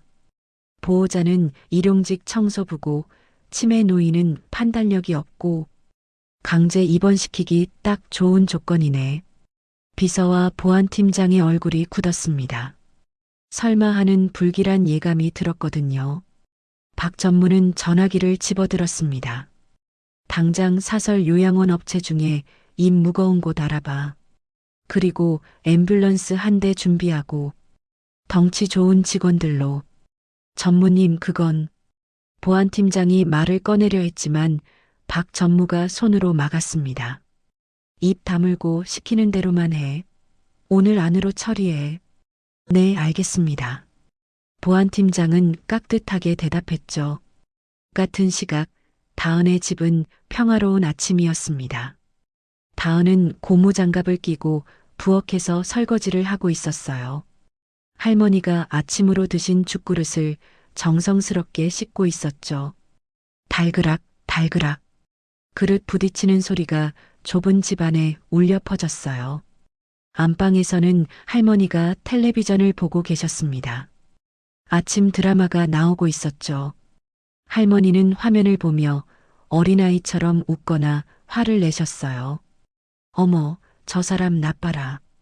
왜 저래? 할머니의 목소리가 안방에서 들려왔습니다. 다은은 미소를 지으며 큰 소리로 대답했어요. 할머니, 드라마 재밌으세요? 응, 재밌는데 저 사람이 너무 나빠. 다은은 그릇을 다 씻고 헹구기 시작했습니다. 물소리가 경쾌하게 울렸어요. 할머니, 이따가 점심에는 계란찜 해줄까요? 할머니 좋아하시는 말랑말랑한 거요. 오, 좋지. 나는 우리 다은이가 해주는 게 제일 맛있어. 다은은 피식 웃으며 헹군 그릇을 건조대에 올려놓았습니다. 설거지를 마치고 할머니 점심을 미리 준비하려고 할 때였어요. 띠리리링, 띠리리링. 식탁 위에 놓인 휴대폰이 요란하게 울렸어요. 다은은 고무장갑을 벗으며 휴대폰을 집어들었습니다. 화면에는 발신자 표시 제한이라고 떠 있었어요. 누구지? 다은은 고개를 갸웃하며 통화 버튼을 눌렀습니다. 여보세요? 김다은 씨? 수화기 너머로 차갑고 건조한 남자 목소리가 들려왔습니다. 다은은 그 목소리를 단번에 알아챘어요. 툭! 다은의 손에서 고무장갑이 바닥으로 떨어졌습니다. 심장이 쿵하고 발끝까지 내려앉는 것 같았어요.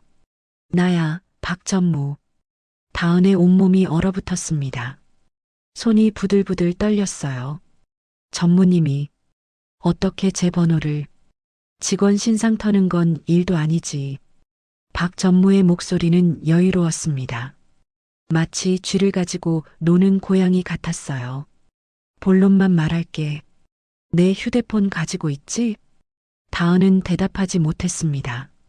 목구멍이 바짝 말라서 소리가 나오지 않았어요. 1시간 줄 테니까 지금 당장 회사 로비로 가져와. 알았지? 저는 다은은 떨리는 목소리로 겨우 말을 꺼냈습니다. 휴대폰이요? 저는 모르는 일입니다. 정말 없어요. 수화기 너머로 낮은 웃음소리가 들려왔습니다. 등골이 오싹해지는 소리였어요. 아직 상황 파악이 안 되나 보네. 좋아, 그럼 힌트를 줄게. 박 전무는 잠시 말을 멈췄습니다. 그리고는 천천히 또박또박 말했어요. 지금 내 집 대문 앞에 사람들이 서 있을 거야. 덩치 큰 남자들. 한번 창문으로 내다봐. 다은은 소스라치게 놀라 부엌 쪽 창문으로 달려갔습니다.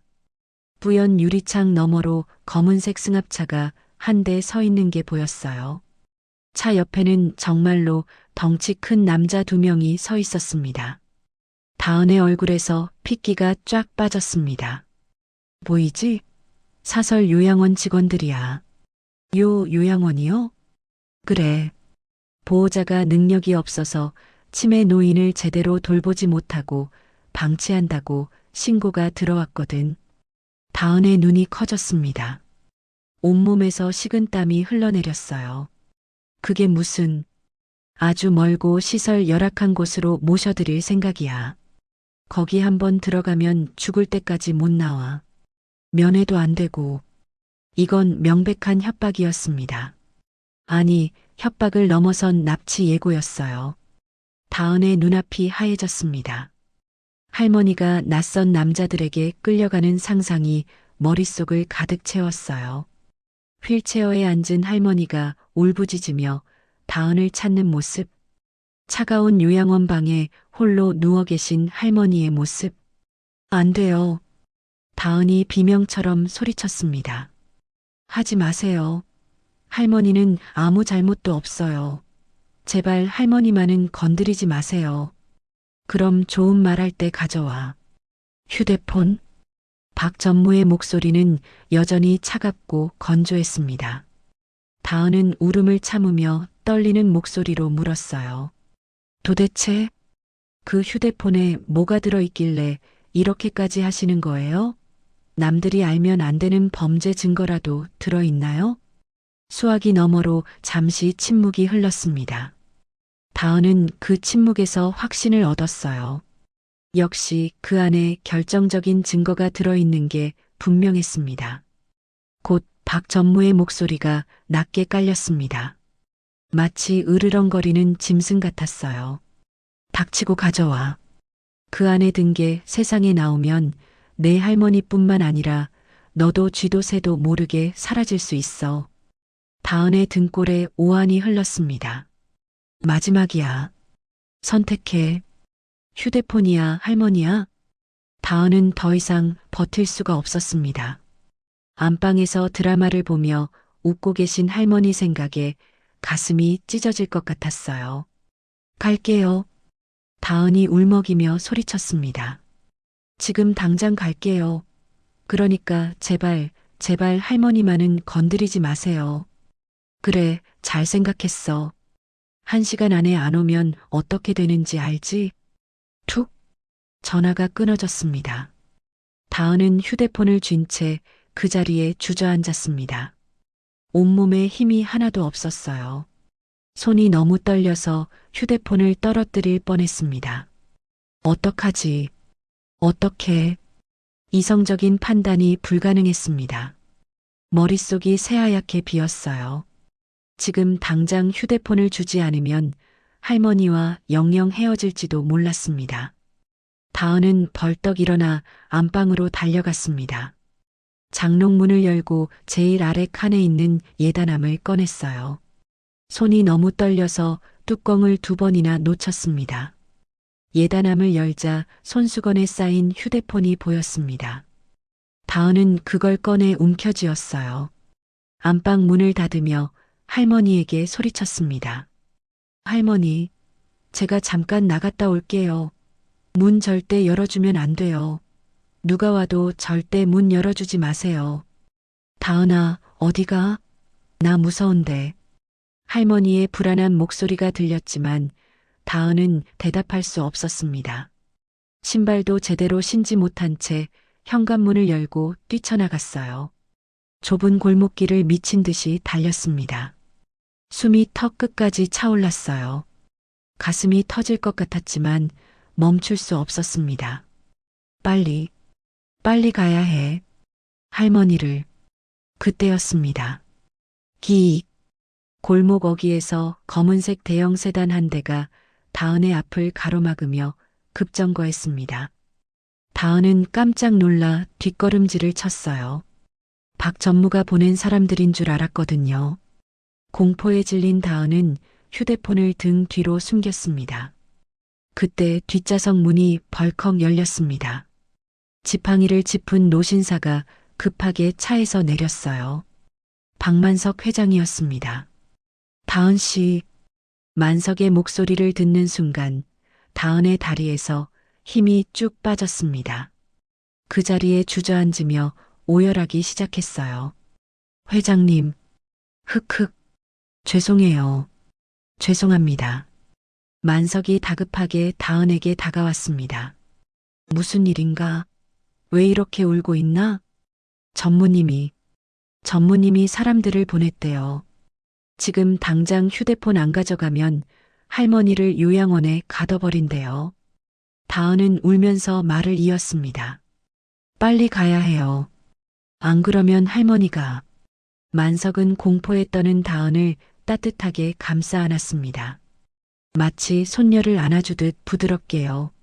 내가 지켜준다고 했지 않은가. 걱정 말게나. 하지만 사람들이 집 앞에. 만석이 손짓을 하자 골목 뒤편에서 하얀색 앰뷸런스가 나타났습니다. 해성병원 로고가 선명하게 보였어요. 건장한 경호원 여러 명도 함께 나타났습니다. 다은 씨 집을 감싸고 있던 사람들은 우리 쪽 경호원들이야. 놀랐구나. 할머니는 내가 안전하게 모실 거야. 당장 우리 병원 VIP 병실로 모시겠네. 만석의 지시에 따라 경호원들이 다은의 집으로 들어갔습니다. 멀리서 박 전무가 보낸 검은 승합차가 황급히 도망치는 게 보였어요. 다은은 그제야 긴장이 풀리며 그 자리에 주저앉아 펑펑 울었습니다. 감사합니다. 정말 감사합니다, 회장님. 만석은 바닥에 주저앉은 다은을 직접 일으켜 세웠습니다. 그리고 옷에 묻은 흙을 털어주며 말했어요. 가족을 지키려는 마음, 내가 왜 모르겠나. 자네 잘못이 아니네. 늦지 않아서 다행이야. 만석은 다은의 손에 들린 휴대폰을 바라보며 묵직하게 말했습니다. 자, 이제 잘못된 것을 바로잡으러 가자꾸나. 박철우, 절대 가만두지 않겠네. 만석은 다은의 손을 꼭 잡았습니다. 그 따뜻한 온기가 다은에게 힘을 주었어요. 다은은 눈물을 닦으며 고개를 끄덕였습니다. 만석의 차를 타고 해성그룹 본사로 향했어요. 같은 시각 해성그룹 대회의실. 오전 11시. 회의실 안은 수십 명의 주주와 이사들로 가득 찼습니다. 분위기가 무거웠어요. 모두들 심각한 표정으로 앉아 있었습니다. 단상에는 박 전무가 서 있었습니다. 그의 손에는 흰색 손수건이 들려 있었어요. 박 전무는 손수건으로 눈가를 훔치며 침통한 표정을 지었습니다. 주주 여러분, 박 전무의 목소리가 떨렸습니다. 마치 정말로 슬픈 것처럼 연기를 하고 있었어요. 제가 오늘 이 자리에 선 것은 정말 마음이 찢어지는 일입니다. 저도 제 피부치인 회장님의 해임안을 올리는 게 얼마나 가슴 아픈 일인지 아십니까? 주주들이 고개를 끄덕였습니다. 박 전무는 다시 손수건으로 눈가를 눌렀어요. 하지만 회사를 생각하지 않을 수 없습니다. 회장님의 상태가 너무나 심각합니다. 박 전무가 손짓하자 대형 스크린에 화면이 떴습니다. 병원 진단서였어요. 치매 진단이라는 글자가 크게 보였습니다. 보시다시피 회장님은 치매 진단을 받으셨습니다. 최근에는 경영 판단에도 문제가 생겼고 심지어 죄 없는 직원을 도둑으로 몰아 해고하기도 하셨습니다. 주주들이 웅성거리기 시작했습니다. 정말이야? 치매라니. 그럼 경영을 제대로 못하시겠네. 회사가 위험해지는 거 아니야? 박 전무는 속으로 쾌재를 부르며 계속 말을 이었습니다. 다음 화면을 보시죠. 스크린에 새로운 사진이 떴습니다. 지난번 서명식 행사장에서 만석이 비틀거리며 나가는 모습이었어요.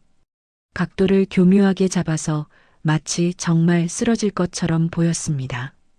이게 며칠 전 행사장에서의 모습입니다. 중요한 계약 서명을 하다가 갑자기 정신을 잃으신 것처럼 나가셨습니다. 주주들의 웅성거림이 더 커졌습니다. 이건 심각하네. 역시 물러나셔야 하는 거 아니야? 박 전무는 다시 손수건으로 눈가를 훔쳤습니다. 하지만 그의 눈에는 눈물이 전혀 없었어요. 그저 연기일 뿐이었습니다. 저도 정말 괴롭습니다. 하지만 회사를 위해서, 직원들을 위해서, 그리고 주주 여러분을 위해서 어쩔 수 없는 결정을 내려야 합니다. 박 전무는 심호흡을 한 번 하고는 또박또박 말했습니다. 눈물을 머금고 회장님의 해임안에 대한 투표를 진행하겠습니다. 주주들이 고개를 숙였습니다. 모두들 무거운 표정이었어요. 박 전무는 단상 위에 놓인 의사봉을 집으려 했습니다. 드디어 끝났어. 이제 회사는 내 거야. 속으로 환호성을 지르며 손을 뻗었어요. 바로 그때였습니다. 멈추시오. 회의실 문이 쾅 하고 열렸습니다. 모든 사람들이 깜짝 놀라 문 쪽을 돌아봤어요. 박만석 회장이 지팡이를 짚고 위풍당당하게 걸어 들어오고 있었습니다. 그 뒤로는 깔끔한 정장을 입은 다은이 비장한 표정으로 따라오고 있었어요. 장내가 술렁이기 시작했습니다. 회장님? 병원에 계신다며? 치매 환자가 어떻게 저렇게 똑바로 걸어 다니시지? 저 여자는 누구야? 박 전무의 얼굴이 하얗게 질렸습니다. 손에 들고 있던 의사봉이 바닥에 떨어졌어요. 회장님? 여긴 어떻게? 만석은 지팡이로 바닥을 쿵쿵 치며 단상으로 걸어갔습니다. 내 정신은 아주 멀쩡하다네. 미쳐버린 건 자네 욕심이지, 철우. 박 전무가 황급히 보안 요원들을 불렀습니다. 경비원들, 뭐해? 저 사람 당장 끌어내. 저 여자는 해고된 청소부야. 불법 침입이라고. 보안 요원 2명이 다은에게 다가가려 했습니다. 하지만 만석이 지팡이로 바닥을 쿵 하고 내리쳤어요. 감히 누가 내 손님을 건드려. 만석의 목소리에는 카리스마가 넘쳤습니다. 보안 요원들이 움찔하며 멈춰섰어요. 이분은 내 귀한 손님이다. 누구도 손대지 마라. 만석의 눈짓에 다은은 고개를 들고 단상으로 걸어갔습니다. 떨리는 마음이었지만 발걸음은 확고했어요. 주주들이 수군거렸습니다. 저 여자가 누구지? 손에 뭘 들고 있는 거야? 다은은 단상 위로 올라가 마이크 앞에 섰습니다. 심호흡을 한 번 하고는 또렷하게 말했어요. 안녕하십니까? 저는 이 건물에서 청소 일을 하던 김다은이라고 합니다. 장내가 조용해졌습니다. 모두들 다은을 주목했어요. 박 전무님은 저를 도둑으로 몰아 해고했습니다. 하지만 다은은 잠시 말을 멈추고 박 전무를 똑바로 쳐다봤습니다. 진짜 도둑은 따로 있습니다. 바로 박 전무님입니다. 뭐라고? 박 전무가 소리쳤습니다. 하지만 다은은 멈추지 않았어요. 다은은 가방에서 깨진 휴대폰을 꺼내 들어 올렸습니다. 거미줄처럼 금이 간 휴대폰이 조명을 받아 반짝였어요. 이것은 박 전무님이 증거를 인멸하기 위해 직접 부수고 버린 휴대폰입니다. 이 안에 전무님이 회사를 팔아넘기려 한 모든 증거가 들어 있습니다. 주주들이 놀라서 웅성거리기 시작했습니다. 증거라니? 무슨 증거? 회사를 팔아넘긴다고? 다은은 휴대폰을 프레젠테이션 케이블에 연결했습니다. 대형 스크린에 깨진 휴대폰 화면이 크게 떴어요. 화면에는 비밀번호 입력창이 보였습니다. 그 아래에는 작은 글씨로 남은 횟수 5회라고 적혀 있었어요. 박 전무가 코웃음을 쳤습니다. 여유를 되찾은 듯 했어요. 정말 웃기는 소설을 쓰는구만. 훔쳐간 내 휴대폰을 기어이 들고 왔군. 그래봤자 소용없어. 내가 어떻게 비밀번호를 알아? 박 전무는 주주들을 향해 큰 소리로 말했습니다. 여러분, 저 휴대폰은 제 업무용 보안폰입니다. 회사 기밀을 지키기 위해 특수 설정을 해뒀죠. 5번만 비밀번호를 틀리면 안에 있는 모든 데이터가 자동으로 삭제됩니다. 주주들이 놀라서 다은을 쳐다봤습니다. 다은도 긴장한 표정이었어요. 박 전무가 비웃듯 말했습니다. 그러니까 저 여자가 아무리 눌러봤자 소용없다고요.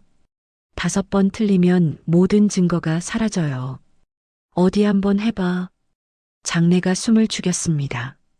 다은은 마른 침을 꿀꺽 삼켰어요. 손이 떨렸습니다. 기회는 단 5번. 여기서 실패하면 모든 게 끝이야. 다은은 심호흡을 하고 떨리는 손을 들어 올렸습니다. 전무님은 회사를 사랑했을까? 다은의 머릿속에 청소하던 때의 기억이 떠올랐습니다. 회사 로비에 크게 새겨진 창립기념일. 5월 1일. 다은은 조심스럽게 숫자를 눌렀습니다. 0501. 화면이 빨갛게 변했습니다. 비밀번호 오류입니다. 남은 횟수 4회. 박 전무가 킬킬 웃었습니다. 맞죠? 아무것도 모르는 주제에 기회가 하나 날아갔네.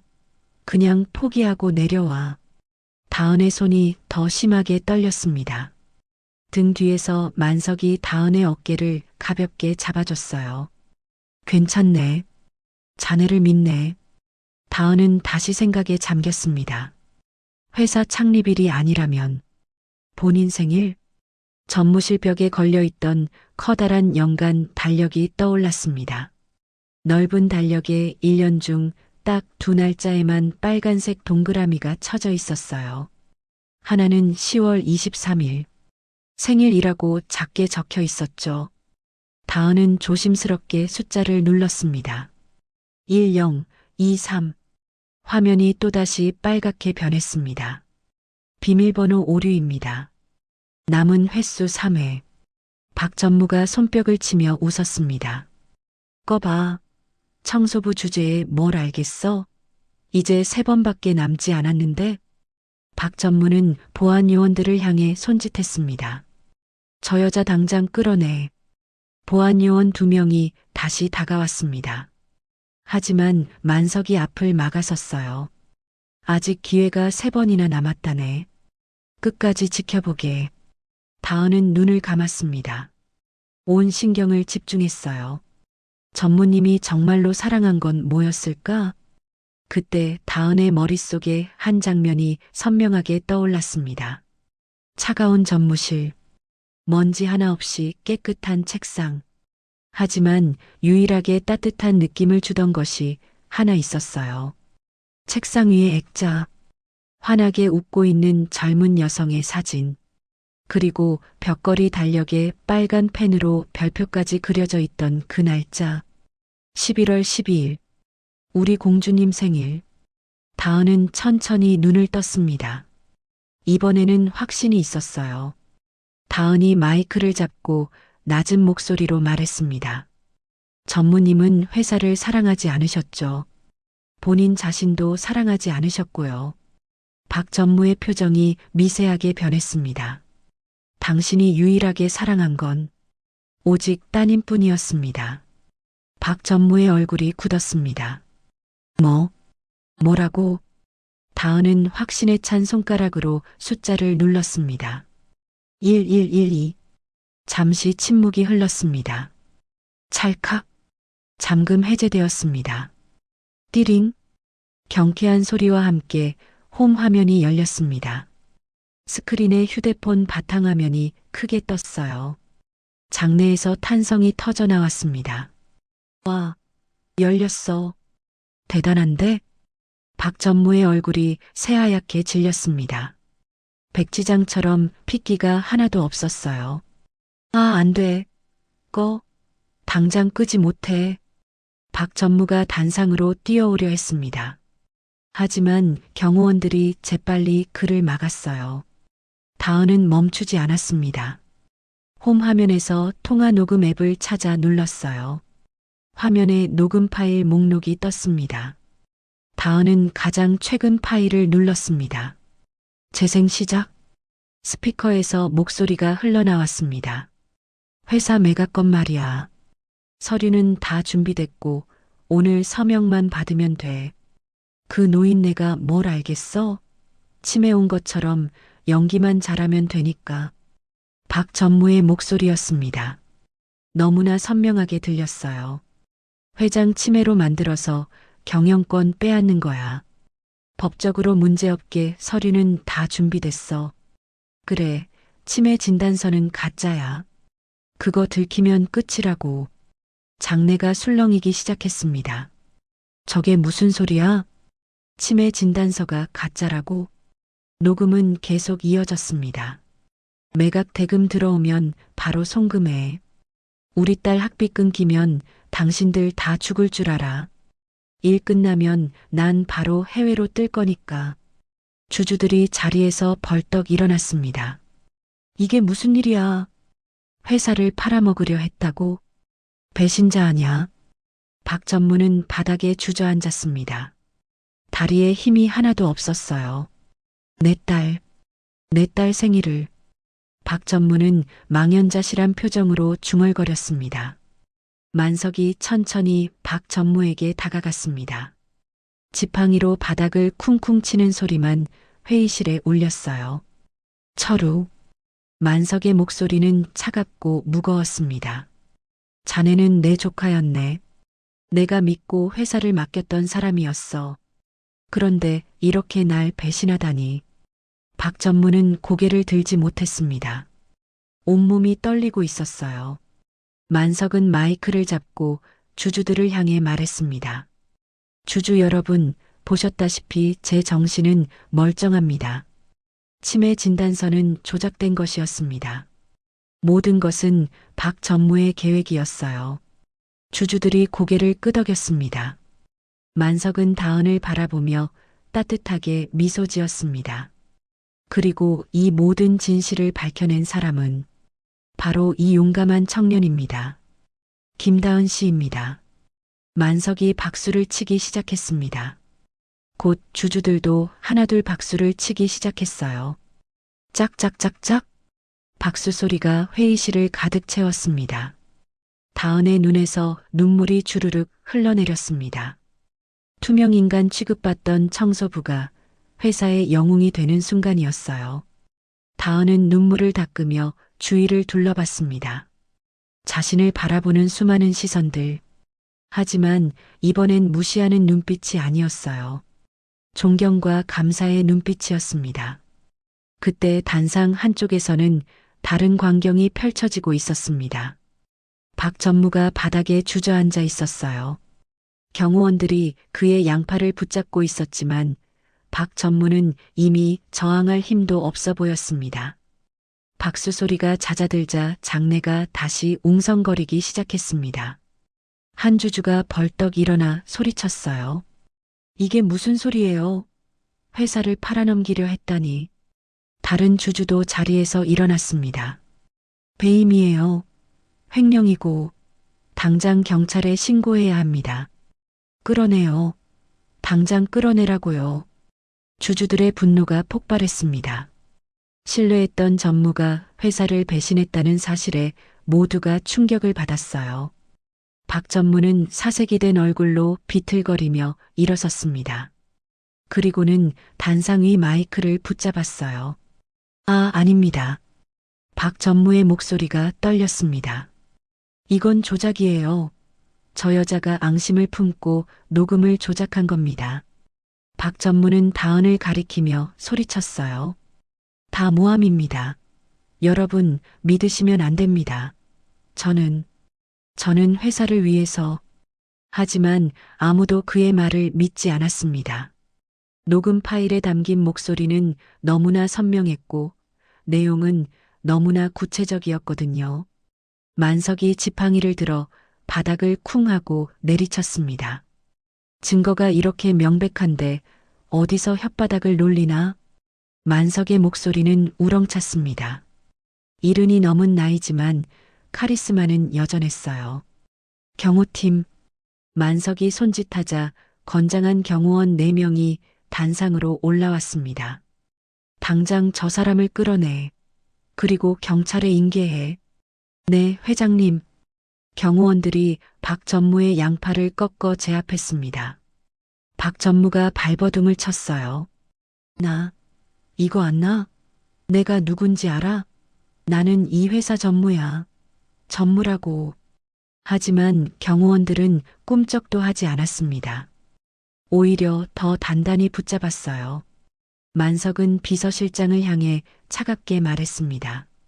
비서실장, 지금 당장 경찰에 연락하게. 횡령, 배임 혐의로 고소할 거야. 네, 회장님. 즉시 연락하겠습니다. 비서실장이 급하게 회의실 밖으로 나갔습니다.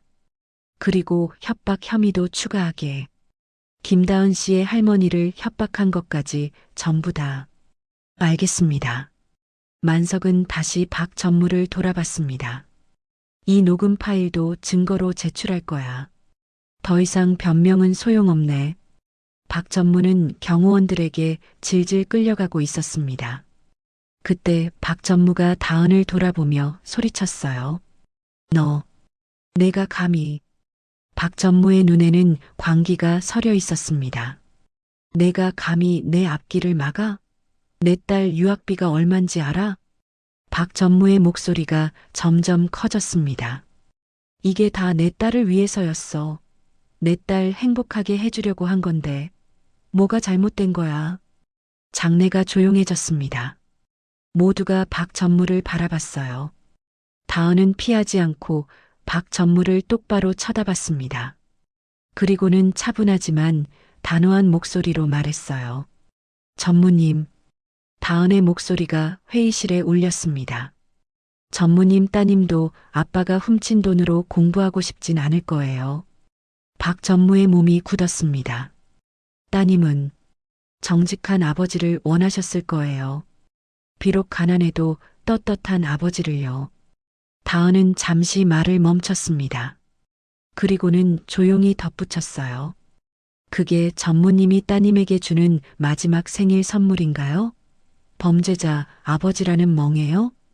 그 말에 박 전무는 할 말을 잃었습니다. 입을 벌렸다 닫았다를 반복했지만 아무 소리도 나오지 않았어요. 박 전무의 고개가 천천히 떨어졌습니다. 어깨가 축 처졌어요. 욕심에 눈이 멀어 딸에게 씻을 수 없는 상처를 준 비참한 아버지의 모습이었습니다. 끌고 나가. 만석의 명령에 경호원들이 박 전무를 회의실 밖으로 끌고 나갔습니다. 아, 나 달란 말이야. 박 전무의 처절한 비명소리가 복도에 울려 퍼졌습니다. 하지만 그 소리는 점점 멀어지더니 이내 사라졌어요. 회의실 안에는 무거운 침묵이 흘렀습니다. 그때 만석이 지팡이를 짚고 단상 중앙으로 걸어갔습니다. 그의 걸음걸이는 무거웠어요. 만석은 마이크 앞에 서서 심호흡을 했습니다. 그리고는 떨리는 목소리로 말하기 시작했어요. 주주 여러분, 그리고 임직원 여러분. 만석의 목소리가 회의실에 울렸습니다. 오늘 이 자리에서 제 부덕의 소치로 회사가 큰 위기를 겪을 뻔했습니다. 만석은 잠시 말을 멈추고 주위를 둘러봤어요. 제가 사람을 제대로 보지 못했습니다. 제 조카를 믿고 회사를 맡겼지만 그가 이런 배신을 할 줄은 몰랐습니다. 만석의 눈가가 붉어졌습니다. 진심으로 사죄드립니다. 만석이 깊이 허리를 숙였습니다. 이른이 넘은 노인이 구부정한 허리로 고개를 숙이는 모습에 주주들도 숙연해졌어요. 잠시 침묵이 흐른 뒤 만석이 천천히 고개를 들었습니다. 그리고는 다은의 어깨를 부드럽게 감싸며 앞으로 이끌었습니다. 수백 명의 시선이 다은에게 쏠렸습니다. 다은은 긴장한 표정으로 서 있었어요. 이 청년은 아무도 관심 갖지 않는 새벽 시간에도 성실하게 일했습니다. 남이 보지 않는 곳에서도 양심을 지켰어요. 만석은 다은을 바라보며 미소 지었습니다. 그리고 위험을 무릅쓰고 진실을 밝혀냈습니다. 자신의 직장을 잃고 도둑 취급을 받으면서도요. 주주들이 고개를 끄덕였습니다. 만석은 목소리를 높였어요. 모두가 외면할 때 가장 낮은 곳에서 용기를 내어 진실을 말해준 이 청년에게 다시 한번 박수를 부탁드립니다.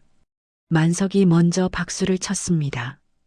그리고 순식간에 모든 사람들이 일어나 박수를 쳤습니다. 이사들이 다은에게 다가와 고개를 숙여 인사했습니다. 정말 감사합니다. 용기 있는 행동이었습니다. 덕분에 회사를 지켰습니다. 다은은 얼떨떨해서 어쩔 줄 몰랐어요. 계속 고개를 숙이며 인사했습니다. 아니에요. 제가 한 건 별로 없어요. 하지만 박수는 멈추지 않았습니다. 오히려 더 커졌어요. 다은의 눈에서 다시 눈물이 흘러내렸습니다. 이번엔 기쁨의 눈물이었어요. 벅차오르는 감정에 눈시울이 붉어졌습니다. 한참 후 모든 소동이 끝났습니다. 주주총회는 박 전무의 해임과 만석의 연임을 만장일치로 결정했어요. 경찰도 도착해서 박 전무를 연행해 갔습니다. 다은은 만석의 안내로 회장실 옆 응접실로 갔습니다. 다리에 힘이 하나도 없었어요. 소파에 앉자마자 긴장이 풀리며 온몸이 떨렸습니다. 끝났어. 정말 끝났어. 다은은 소파에 깊숙이 몸을 파묻었습니다. 손이 덜덜 떨렸어요. 만석이 응접실 한쪽에 있는 작은 주방으로 갔습니다. 잠시 후 김이 모락모락 나는 찻잔을 들고 돌아왔어요. 자, 마시게. 만석이 다은에게 유자차를 건넸습니다. 다은이 놀란 표정으로 찻잔을 받았어요. 회장님이 직접. 괜찮네.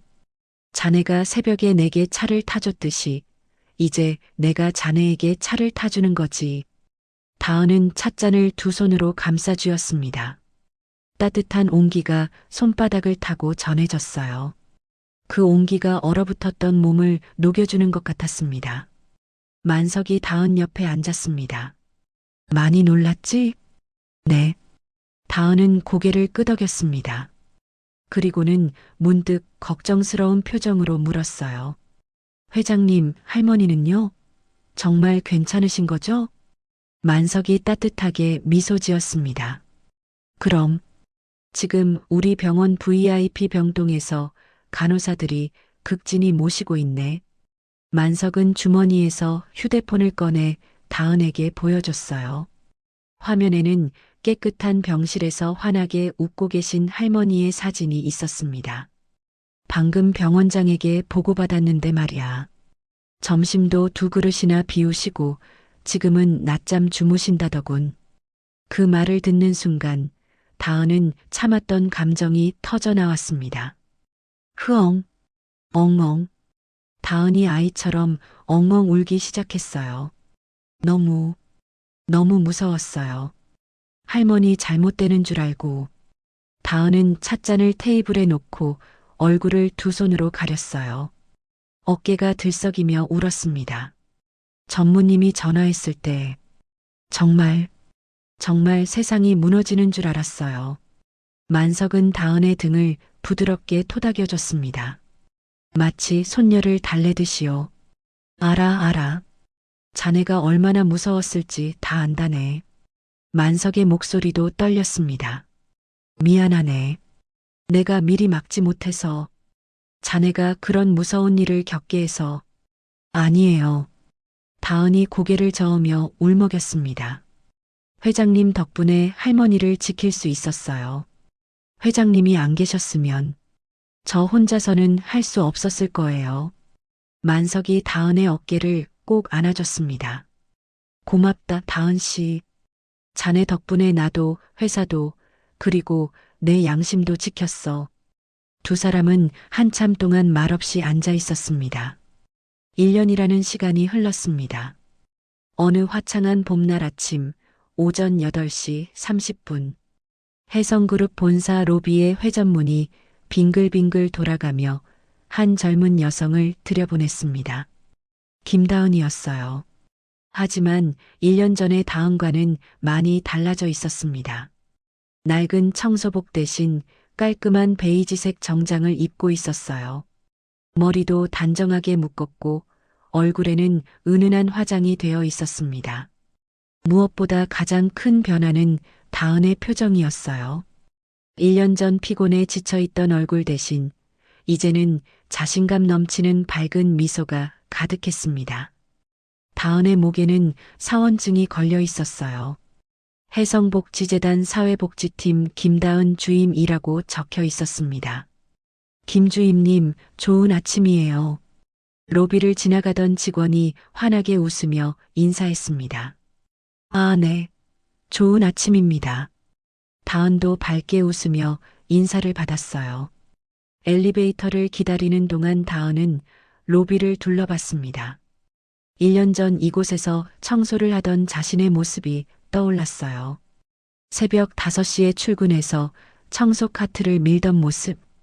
아무도 관심 갖지 않던 투명 인간 같던 시절. 정말 많이 달라졌어. 다은은 마음속으로 중얼거렸습니다. 박 전무 사건 이후 만석은 다은에게 전폭적인 지원을 해줬습니다. 우선 해성병원에서 할머니를 VIP 대우로 모시게 해줬어요. 전문 요양사가 상주하는 특별병동에서 할머니는 최고의 케어를 받고 계셨습니다. 그리고 다은에게는 야간 대학사회복지학과 입학을 지원해줬어요. 학비는 물론이고 생활비까지 장학금으로 지원해줬습니다. 낮에는 해성복지재단에서 일하고 저녁에는 대학에서 공부하는 바쁜 일상이었지만 다은은 행복했어요. 더 이상 병원비 걱정을 하지 않아도 됐고 할머니와 생이별할까 두려워하지 않아도 됐으니까요. 엘리베이터가 도착했습니다. 다은은 5층에 있는 복지재단 사무실로 올라갔어요. 다은 씨, 어서 와요. 주임님, 오늘 일정 확인하셨어요? 동료 직원들이 반갑게 인사했습니다. 다은은 자신의 자리로 가서 가방을 내려놓았어요. 책상 위에는 액자가 하나 놓여 있었습니다. 할머니의 사진이었어요. 사진 속 할머니는 깨끗한 병실에서 환하게 웃고 계셨습니다. 두 손으로 V를 그리고 계셨죠. 옆에는 같은 병동에 계신 할머니 친구분들도 함께 찍혀 있었어요. 다은은 사진을 보며 미소 지었습니다. 할머니, 오늘도 건강하게 지내고 계시겠지? 1년 전 치매로 고생하시던 할머니는 이제 많이 좋아지셨습니다. 전문적인 치료와 케어 덕분이었어요. 기억력도 조금씩 돌아오고 계셨습니다. 무엇보다 할머니는 이제 외롭지 않으셨어요. 같은 병동에 계신 어르신들과 친구가 되셔서 매일 즐겁게 지내고 계셨습니다. 지옥 같던 삶이 거짓말처럼 천국으로 바뀌었어. 다은은 가슴 깊이 감사했습니다. 다은 씨, 오늘 오전에 독거노인 가정 방문 있어요. 준비됐죠? 팀장님이 물었습니다. 네, 준비 다 됐습니다. 다은은 힘차게 대답했어요. 이제 다은은 어려운 이웃을 돕는 사회복지사로 일하고 있었습니다. 자신이 받은 도움을 이제는 다른 사람들에게 나눠주는 거였죠. 오전 8시 50분. 회의 준비를 위해 1층 로비로 내려온 다은은 엘리베이터를 기다리고 있었습니다. 그때였어요. 아이고, 갑자기 큰 소리가 들렸습니다. 다은이 고개를 돌리니 청소 카트를 밀던 중년 여성이 물통을 엎질러 버렸어요. 철벅! 물이 대리석 바닥에 쏟아졌습니다. 여사님은 당황해서 어쩔 줄 몰라 하셨어요. 아이고, 이를 어째. 큰일 났네. 여사님의 목소리가 떨렸습니다. 손도 부들부들 떨리고 있었어요. 그때 출근하던 정장 입은 직원 몇 명이 지나갔습니다. 아이, 조심하시지. 쯧쯧 아침부터. 직원들은 혀를 차며 물웅덩이를 피해갔어요. 아무도 도와주지 않았습니다. 여사님은 더욱 당황하셨어요. 바닥에 쪼그리고 앉아 손으로 물을 닦으려 하셨습니다. 다은은 그 모습을 보며 1년 전 자신의 모습이 떠올랐습니다. 투명인간 취급받던 청소부 시절. 실수해도 아무도 도와주지 않던 그때. 다은은 망설이지 않고 여사님에게 달려갔습니다. 이모님.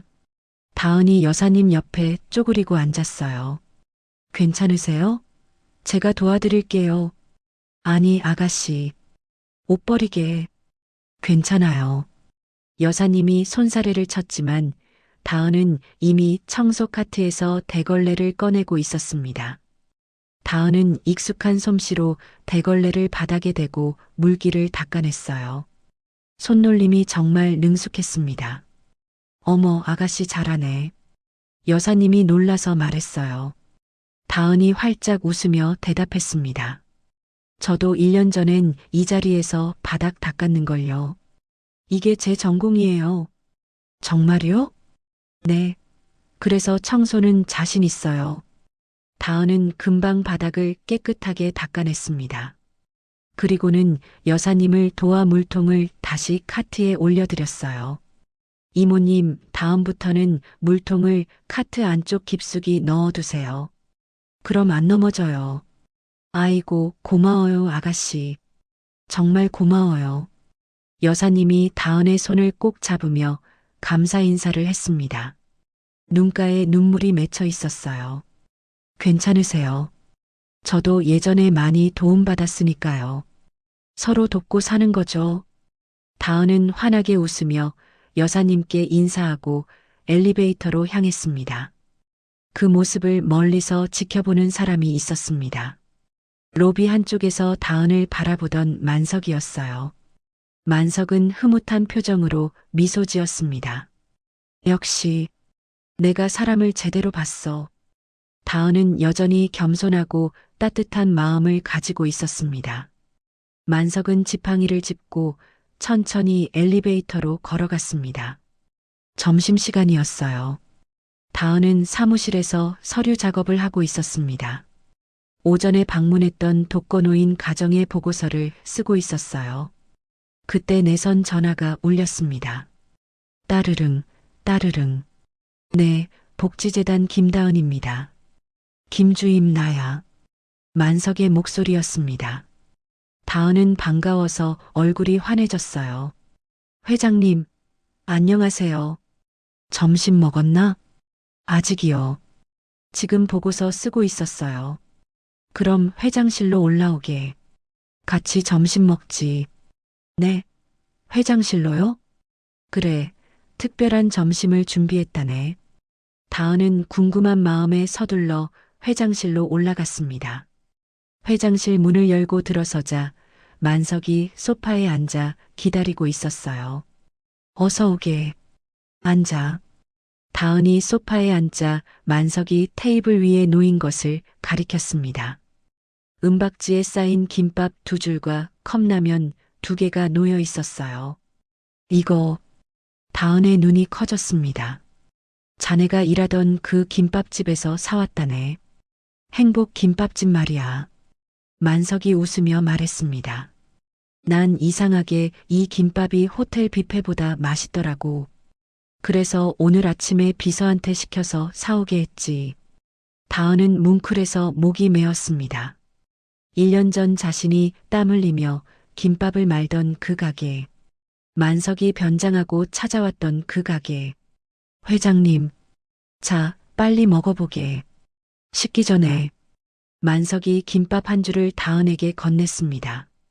다은은 은박지를 벗기고 김밥 한 조각을 집어 먹었어요. 여전히 맛있네요.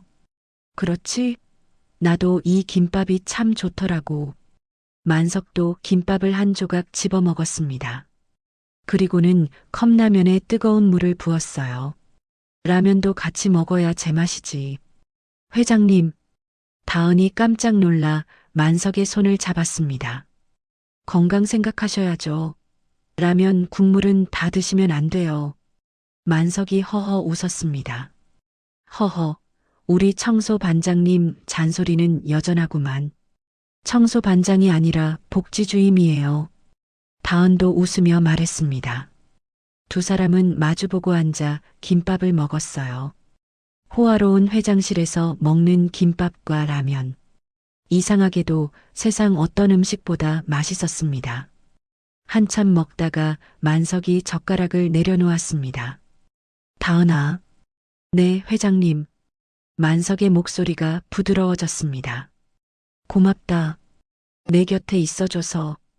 다은이 고개를 들어 만석을 봤어요. 만석의 눈가가 촉촉해져 있었습니다. 내게 손녀가 있었다면 딱 너 같았을 게다. 다은의 눈에서 눈물이 주르륵 흘러내렸습니다. 저도요, 회장님. 다은이 울먹이며 말했습니다. 저도 회장님 같은 할아버지가 계셔서 더 이상 세상이 춥지 않아요. 회장님이 저한테는 진짜 할아버지 같아요. 만석이 다은의 손을 꼭 잡았습니다. 나도 자네를 손녀처럼 여긴다네. 피는 안 섞였지만 마음으로는 진짜 가족이야. 두 사람은 한참 동안 손을 잡고 있었습니다. 창밖으로 따스한 봄 햇살이 쏟아져 들어왔어요. 회장실 안을 환하게 비추었습니다. 그 햇살 속에서 웃고 있는 두 사람. 70이 넘은 노인과 28이 된 청년. 피 한 방울 섞이지 않았지만 서로의 상처를 보듬어주며 진짜 가족이 된 두 사람. 새벽 5시 차가운 회장실에서 시작된 인연이 이제는 따뜻한 가족애로 피어났습니다. 오늘의 이야기가 당신의 마음에 작은 울림을 드렸다면 앞으로도 당신의 나날에 잔잔한 위로가 될 이야기들로 찾아뵐 수 있도록 구독과 좋아요를 눌러주세요. 그리고 사연의 주인공을 위한 따뜻한 말씀도 댓글로 부탁드립니다. 당신의 오늘을 늘 응원합니다. 인생 나날이었습니다.